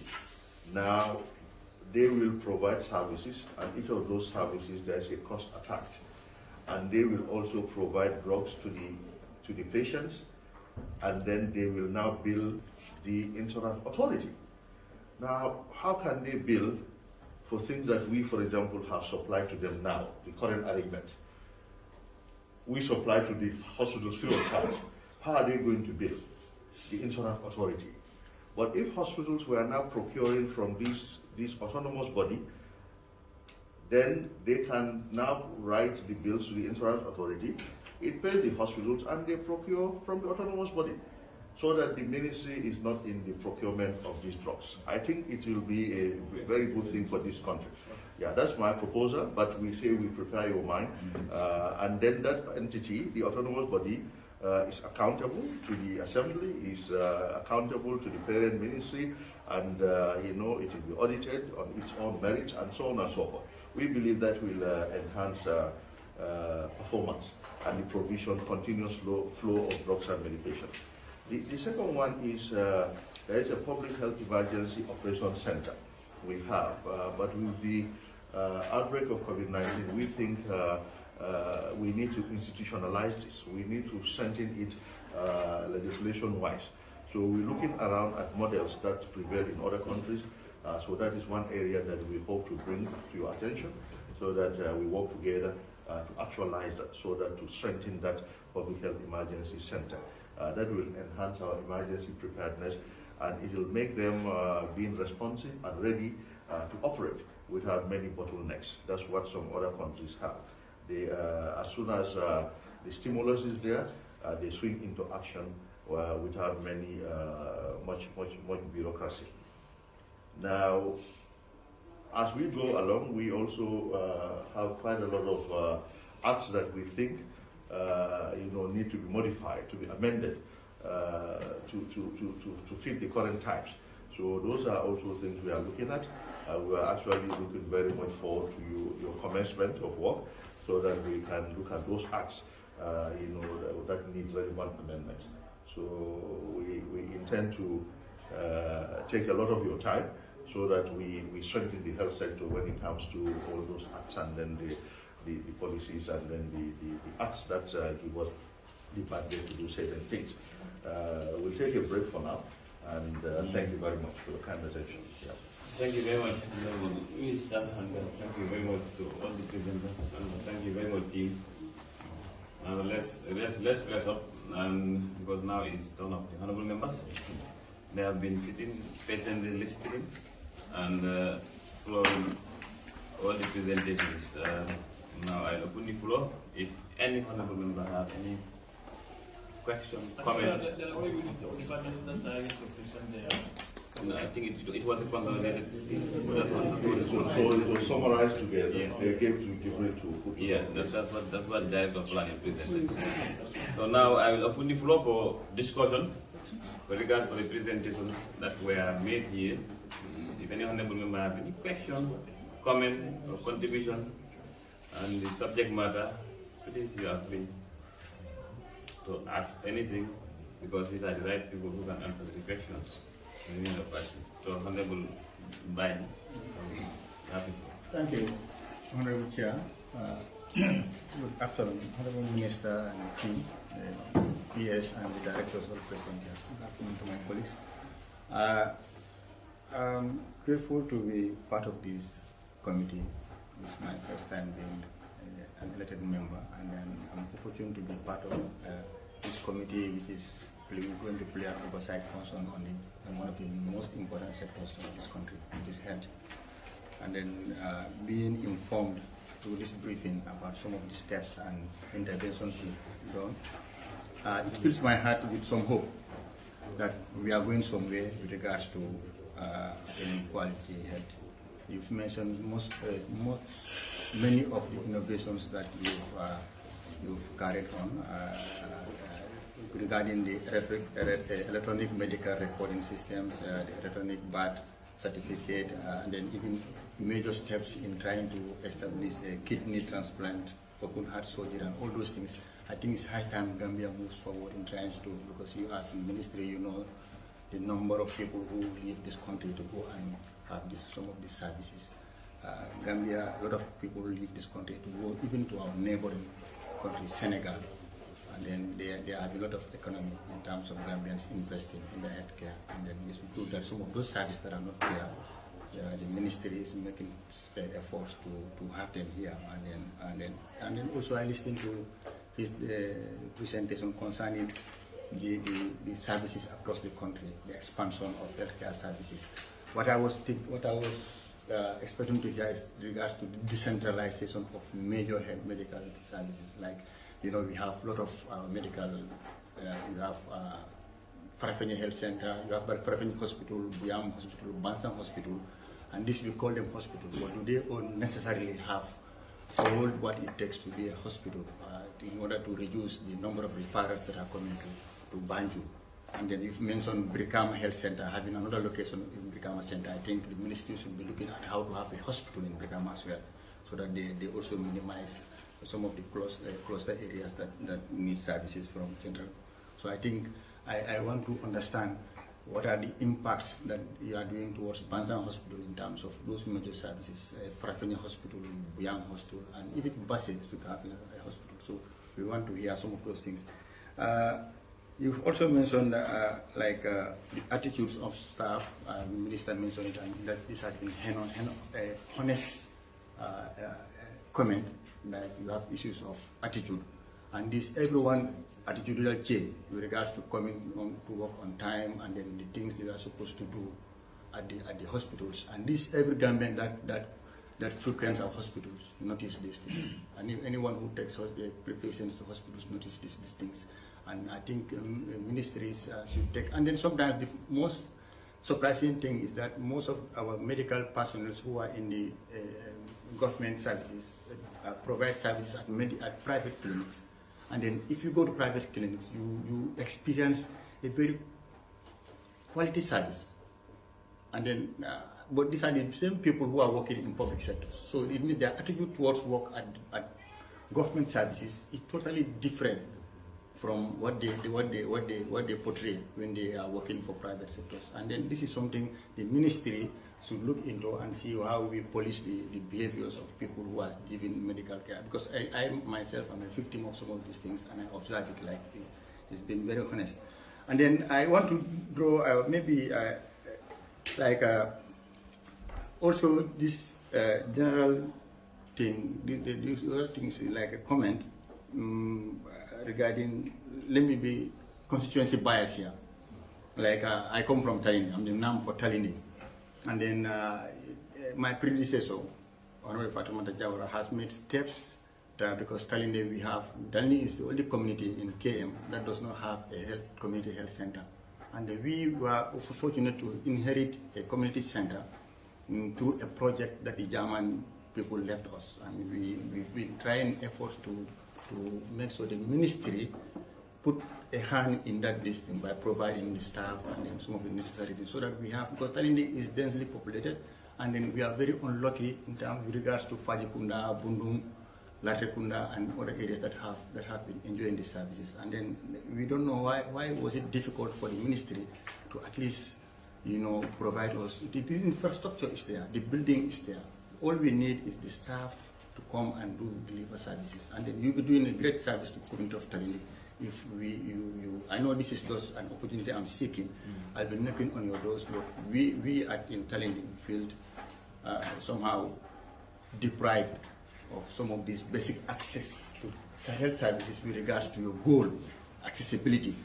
So you've reached far widest areas of the region, but you've not reached us as far as your services are concerned. And this is something I want to put to your office. Yes, the other issue is you inform this committee. We also know about this sniper thing that people use on smoke feast, and then from social media, I understand your ministry constituted a committee to investigate these things. Is that? I think that one.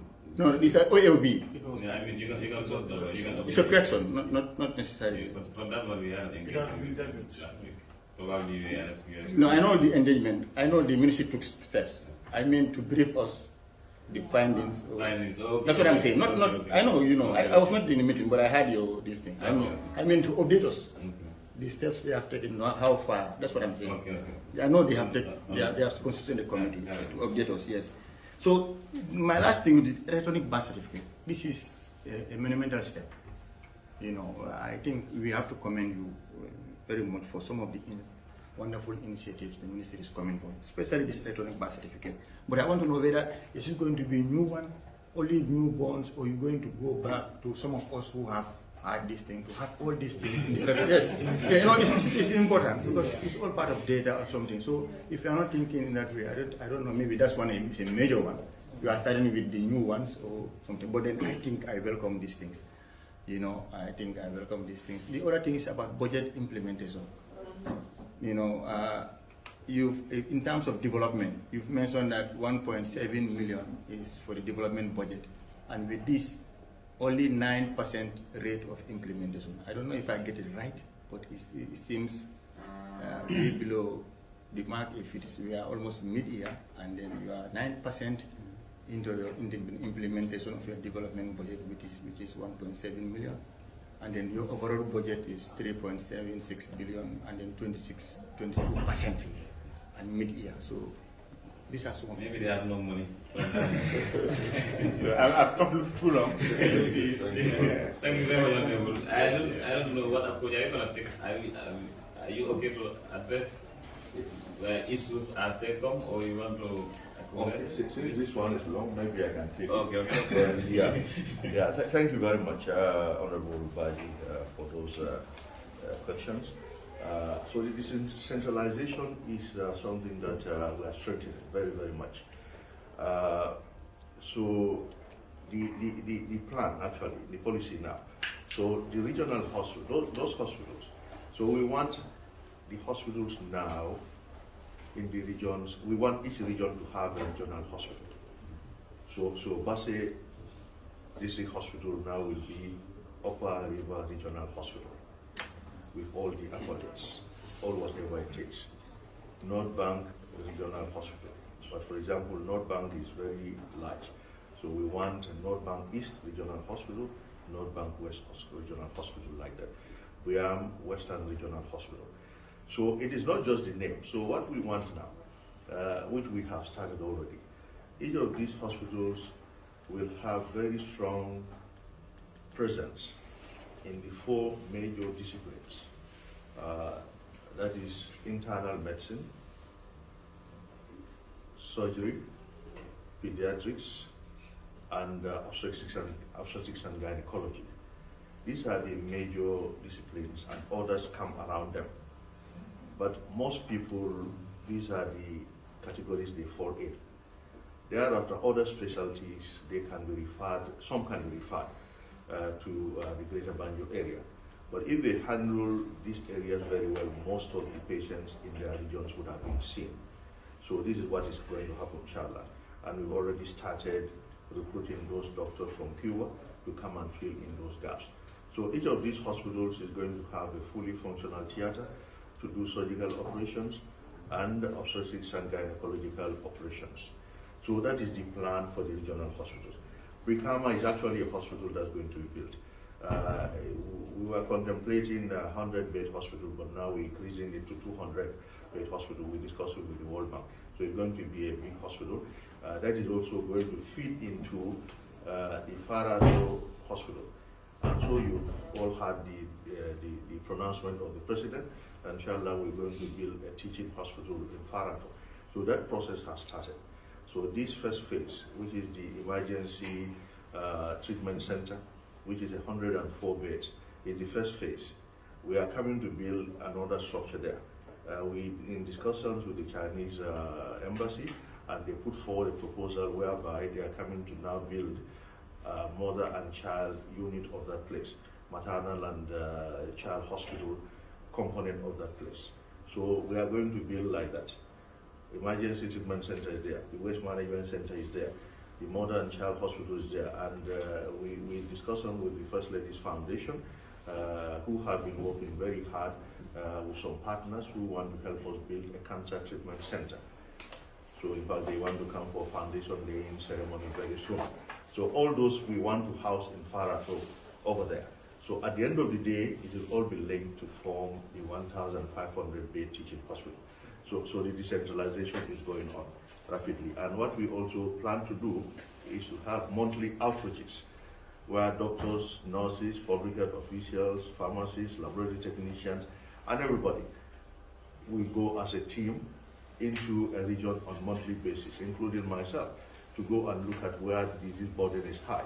We do a few days there, do a camp to strengthen, to increase the strength of our local staff, health workers who are there. So this is also very high on our agenda. That's the monthly thing. You mentioned the issue of the attitudes. So the attitudes is a big problem. So when we were talking about you meet the same people in various places, I have been referring to that as it's unfortunate that some people have a morning attitude when they are in government facilities and an evening attitude when they are in the private facilities. Somebody who will scream at patients and their escorts in government facility. In the evening, you meet the same person at a private facility, and he's so nice to you, welcoming you, asking you to sit well. So it's not acceptable. People are people, humans are humans, and government work should be taken very seriously, and the people deserve respect in our facilities. So we're going to monitor this, and in that vein, we're instituting a committee called Health Facility Monitoring Committee, whereby we have some government workers, health workers, and then some are going to be from the community to give it a balance. And these people are going to go around unannounced into the facilities and tell us in reality what is happening at the facilities, so that we monitor that. But with the performance management system, I think it will address the issue of attitudes, because all those will be checked for people who behave well and against people who do not behave well. So the issue of the community health center in Talindi, yes, your predecessor brought the issue forward, and we'd actually been working hard on it. She invited me there, so I visited the place with my team. So we've seen the place, and just as you said, it's a good thing to take it up.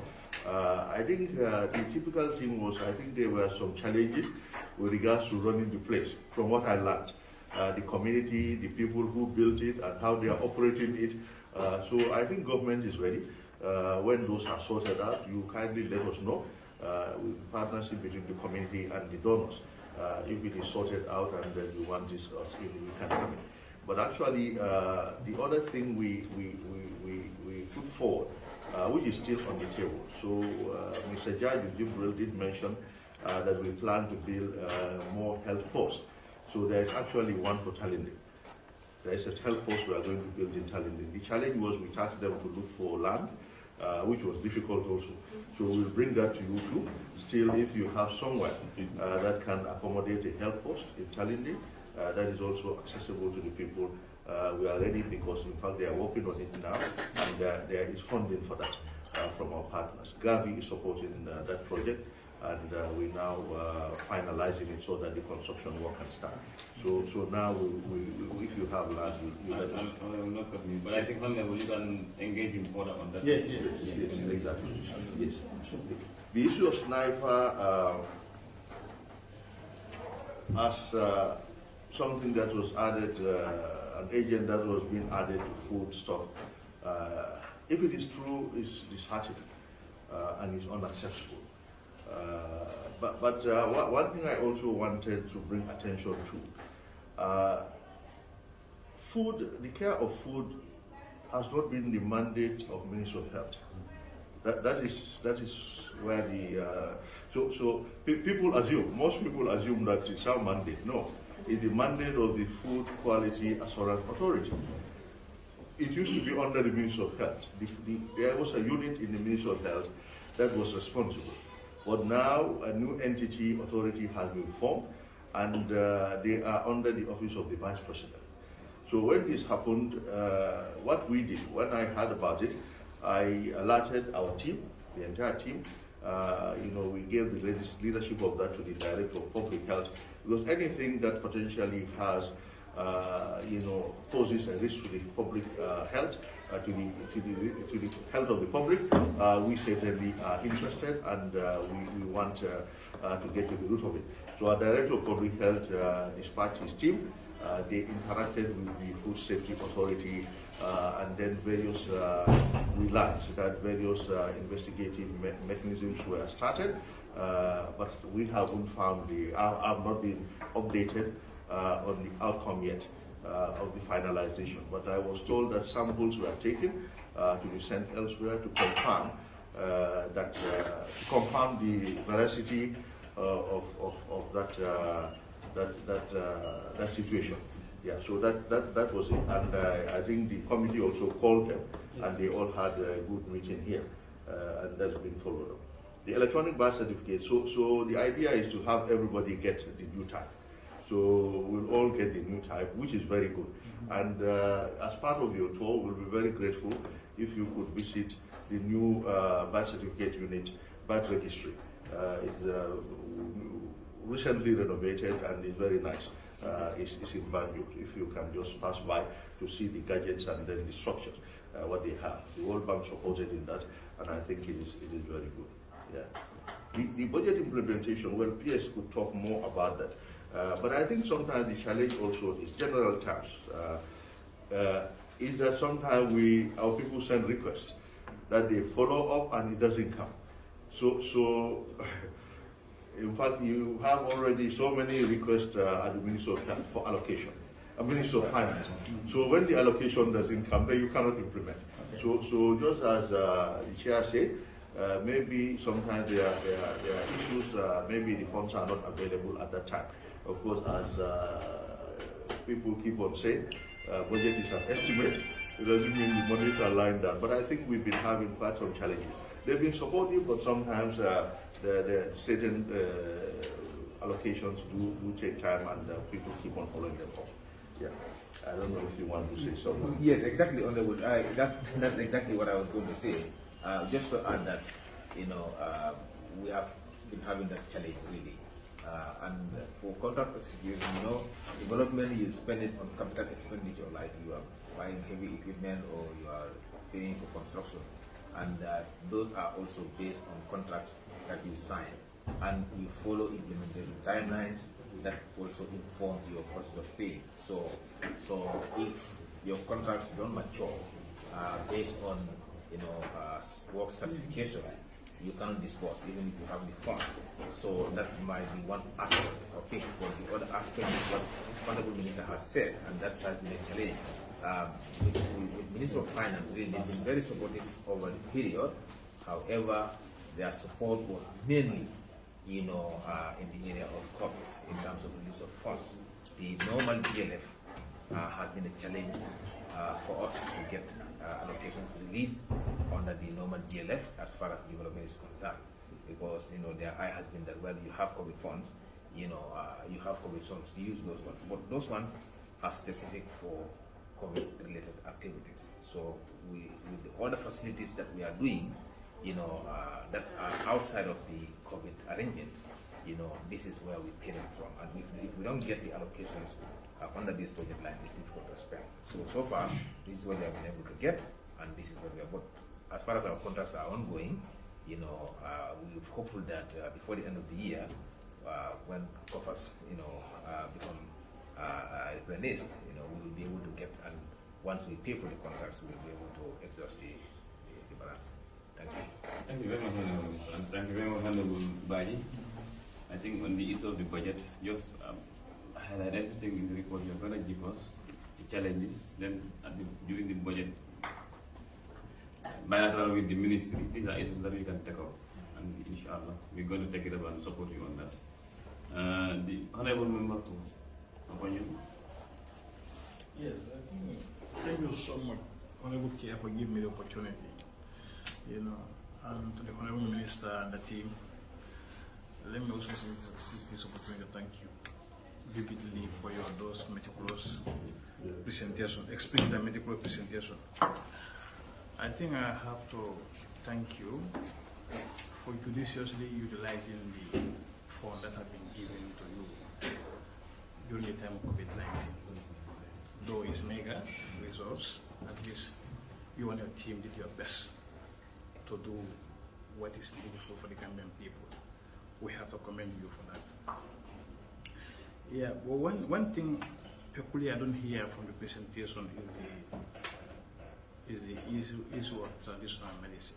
We get prevalence in the country. Many people are involved in this traditional medicine administration at the same time also curing with the advance. So, is there any legislation around to regulate them, or is there any need for the ministry to come up with a policy of managing them? Because the way things are going, sometimes you don't even understand. And what you normally found in their places, the environment, is not that much conducive and it's not healthy. So people can pick up anything from there. So I think there is a need for the ministry to pay attention in this area. Yeah, that's a peculiar question I really wanted to ask. But the rest of the issues were being extensively touched by Honorable Baji. I think normally, those who speak before you, when you come in, you have very little thing to say. But obviously, I'm really impressed with the success you have registered, and the new innovative measures you are coming out with to strengthen the ministry. That's really, really, really interesting, and we will encourage you and your team to keep it up, and continue the good work. And in this particular area, I also want to be biased. That's typically about my own area, my constituency. With renovations and the new facilities you are building, I've seen it. I've seen the villages. I've seen the constituencies on the slide. But like my three most strategic health facilities in Obanyon, that's Nema Kunko, Albeda, Chechon. These three places, Honorable Minister and your team, I think I know you have been supporting. We have to be grateful somehow. But we need the facilities first to be changed completely. Thank you for giving us a new ambulance to that of Nemukum facility. But the ambulances at Chechona and Albeda also are somehow definitely, they are not that much in good condition, so they need to be somehow replaced. So I think I have to put that tax on PS. Yes, to write to the Alliance for Health to replace them, because that's where they came from. So thank you so much. Yeah. Thank you very much. You know very well how we operate. So the ministry, they are always our partners. I know you can be knocking on their doors and whatever. So, Honorable Minister, just please respond on the issue of the traditional medicine. Thank you very much. The ministry has a traditional medicines unit that is staffed. They've been doing most of the coordination of traditional medicine in the country. I must, however, say it is a challenge because traditional medicine is not typically standardized. So it is challenging for any country to really have standards for all the practitioners. Because you typically don't even know what some of them even do. They tell you these are the herbs, but not just herbs, they provide incantations that go with the treatment, which some will not even open up to. But WAHO, West African Health Organization, has been working very hard. I think recently they put up a pharmacopoeia, Mr. Sabari, yes, on traditional medicine. Actually going into the communities, country by country, and putting together all or most of what is used, so people know, because that's a starting point. And then they have, in some countries, they even teach it in the universities now to standardize it. So that is very helpful. So our units are working very hard.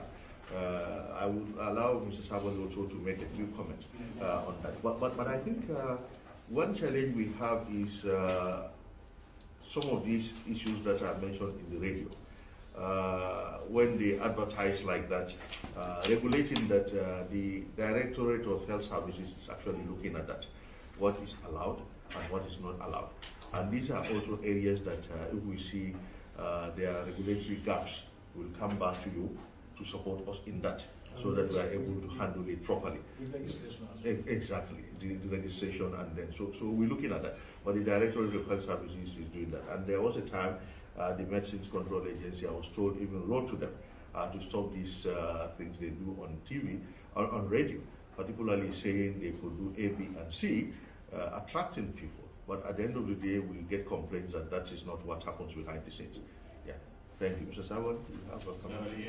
Yes, briefly. Thank you, Honorable. Thank you, the Chair of the committee and honorable members here, and then the directors, all the colleagues here. I think the Honorable Minister said it very well. We having some challenges regulating the traditional medicine in this country. At the moment, the unit is working towards having a policy. I think they are working very hard to have a traditional medicine policy. From there, the other legislative arms instrument will be coming up. What we are doing at the moment in the ministry is to use the medicine control agencies, that's Medicines and Related Product Act, to control the products. So the advertisement on products, there is a halt on that.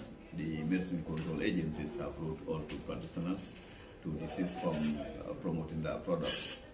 But when it comes to practice itself, that's why we have a problem, because we have difficulty in terms of regulating that, because there is no instrument for now that regulate the practices of traditional medicine.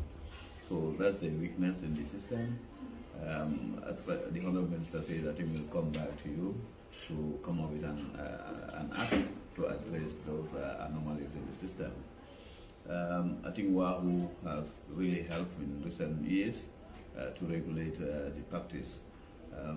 Some countries, as Honourable Minister said, are now integrating the traditional medicine, the conventional medicine, in a way of having herbal traditionals trained at the university up to the very high level, and they are now sitting in the hospitals, and then the patient will make a choice of either seeing a traditional practitioner or conventional one.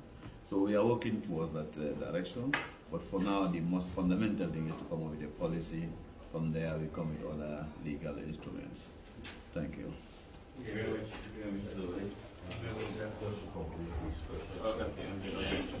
Thank you. So the ambulances in Albreda and Kercherno.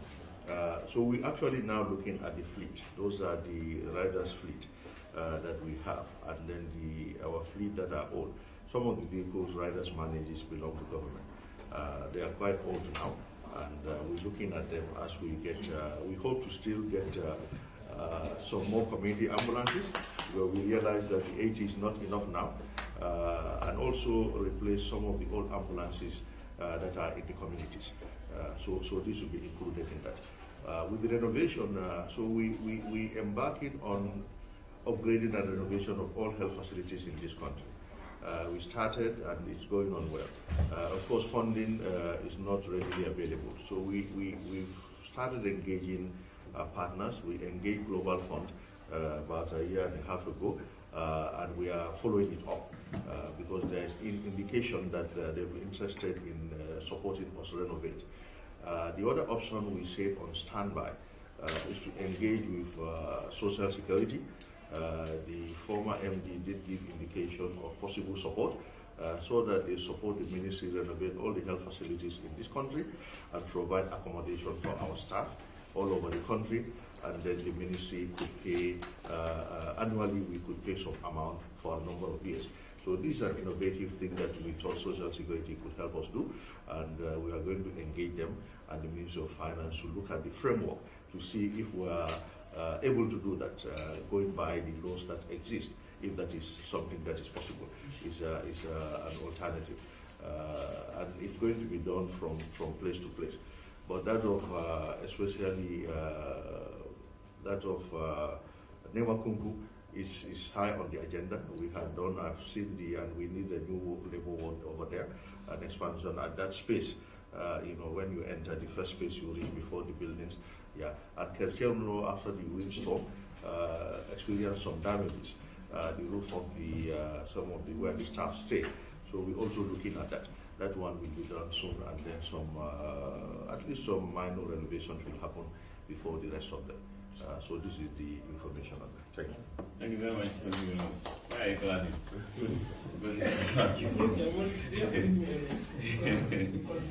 Thank you very much, Honorable Baro. Thank you very much, Honorable Minister and the team.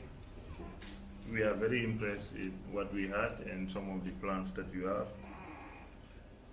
But in the specialist area that I'm concerned, looking in the provinces, if you go to Bansan Hospital or Basse, you have limited specialists that are addressing the need of the people, that have increased the number of referrals. And you did not talk much about those areas. And we were also briefed with a data recording system called My Child. I don't know whether you also interact with them, because they show us beautiful stories that we believe that the ministry could look at and adopt even in the supply system. And I'm also very happy you talk of the procurement. I think sometime 2019 drugs will be received in 2022. It's very disheartening. What is the problem and how can this be averted? Because these are a big challenge. The issue of medicine everywhere is said, and then they will always tell you procurement. And Ndemban, currently we visited Ndemban. What is happening there is very sad. A patient would have an accident, will be referred for 1 week without an attention of a medical doctor.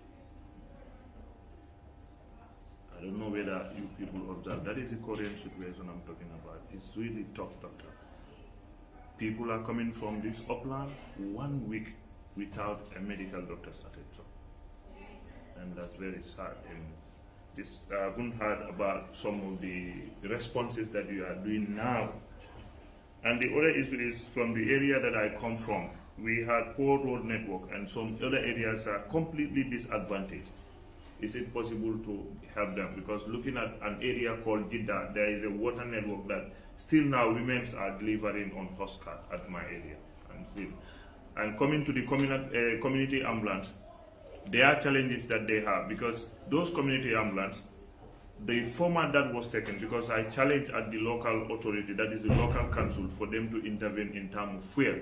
But now what we are getting is that the ambulance services we are benefiting from the COVID fuel, and then the COVID fuel is limited. So still now the community are asked to buy fuel. So when I engage the area council, all they said that the Ministry of Health did not involve them in the process. For the fact that the Ministry of Health did not involve them in the process, they did not know where to pick up.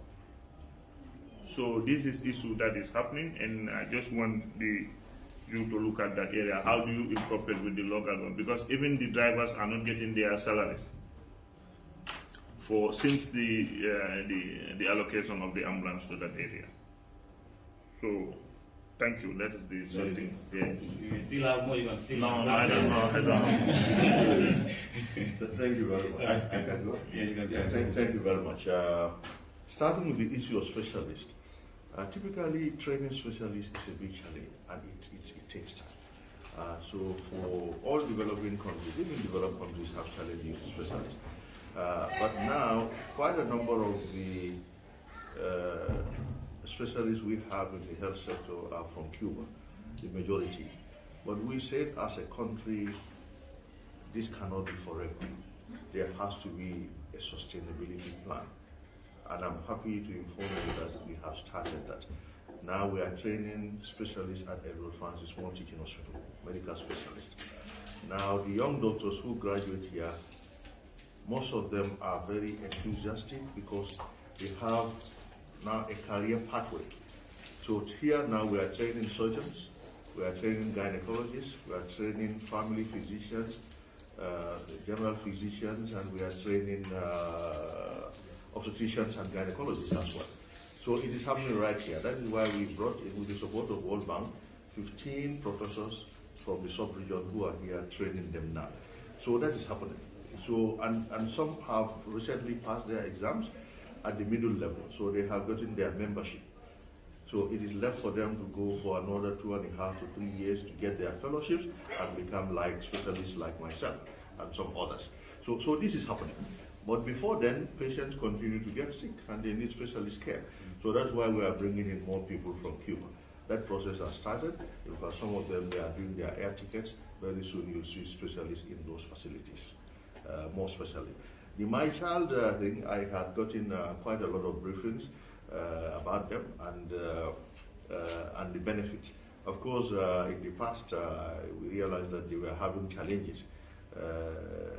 Maybe they have issues that some units in the ministry were not very pleased with. But I think those have been addressed. And recently, I met a team that is advocating that, and we want to continue the collaboration that we have with them. So I think that is going to be a win-win for the system and for that project, right? Yeah, Honorable Minister, before you pass that one, Yes. My Child program, because they came here, we had an intervention, we have an engagement with them. But like, it's a program. Yes. So is your ministry ready to integrate it into your routine program once the project phased out? Yes, so Jibril, yes, good, yes. Thank you very much, Honorable Minister. My Child has been integrated in the Ministry of Health since 2016. It was a pilot phase initially for Western 1 and 2 from 2016 to 2019. So as I speak now, the program is across the country, and every child born in the Gambia is recorded under the My Child solution. So as per the engagement with us, we had a transitional phase from the project move to now the transfer and integration into the MOH system. As we speak now, a server has been created by my team. In fact, as part of the implementation, we had a capacity building plan as part of the MOU that we signed with them in 2016 for implementation.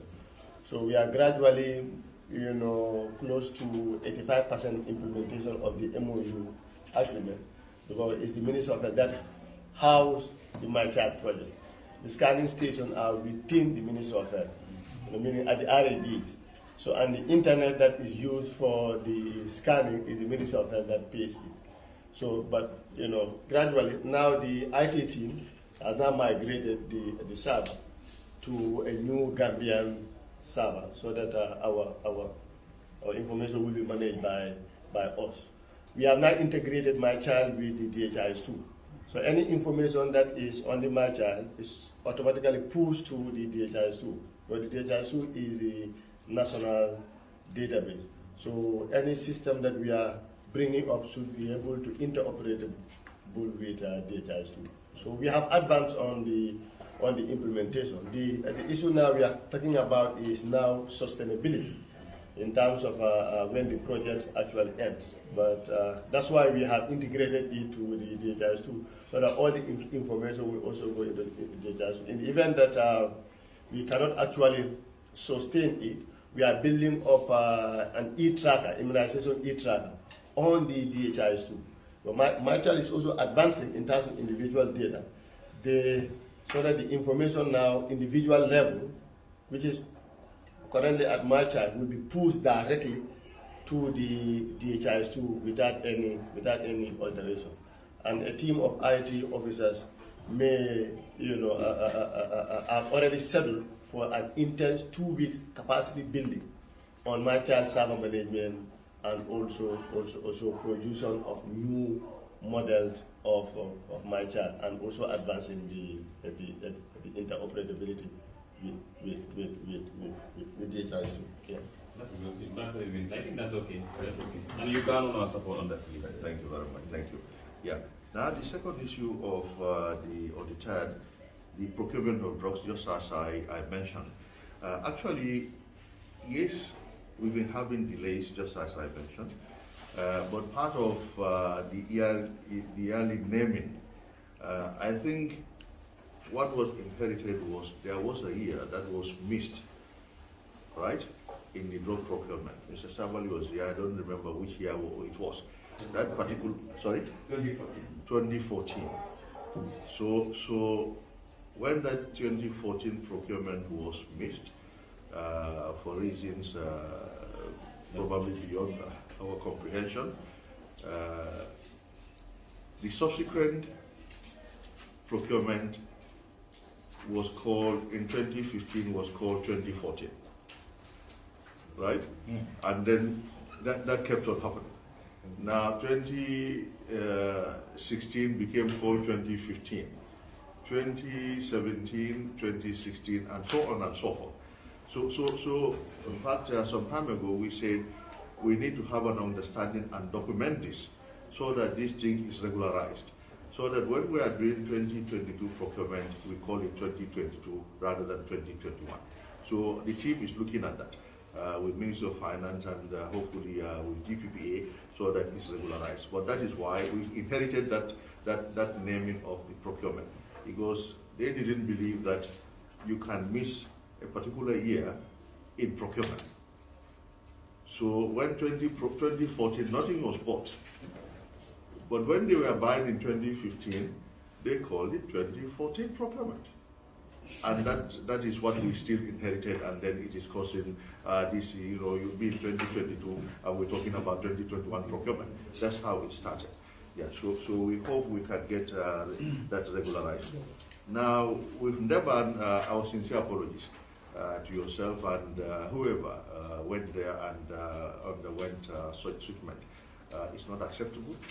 It's just not acceptable, but it still brings us to the issue of attitude.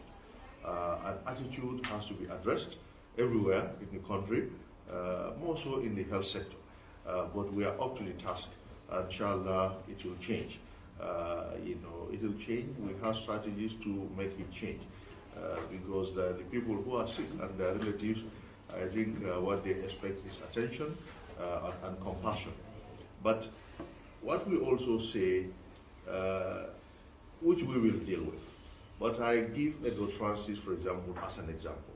If you look at the structure, if you go to the emergency wing of Edward Francis, administratively, for example, the ward has a ward in charge. Then the whole deputy ward in charge.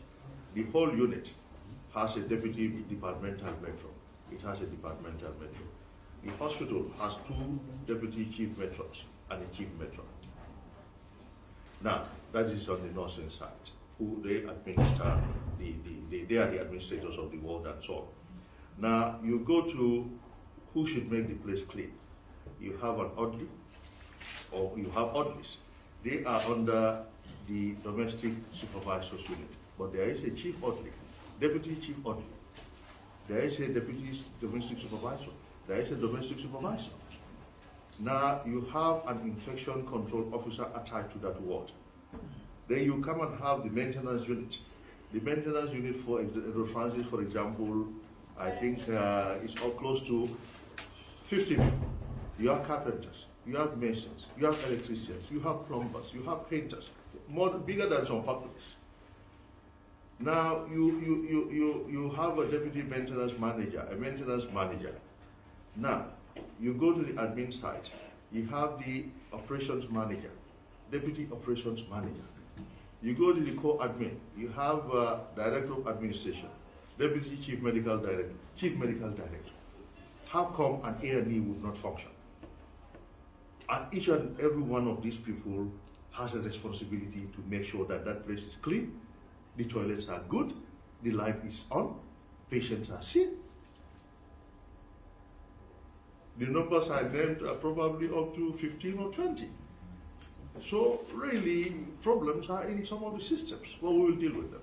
We promise that people have to do their work, what they are being paid for, for the people of this country, inshallah. Thank you.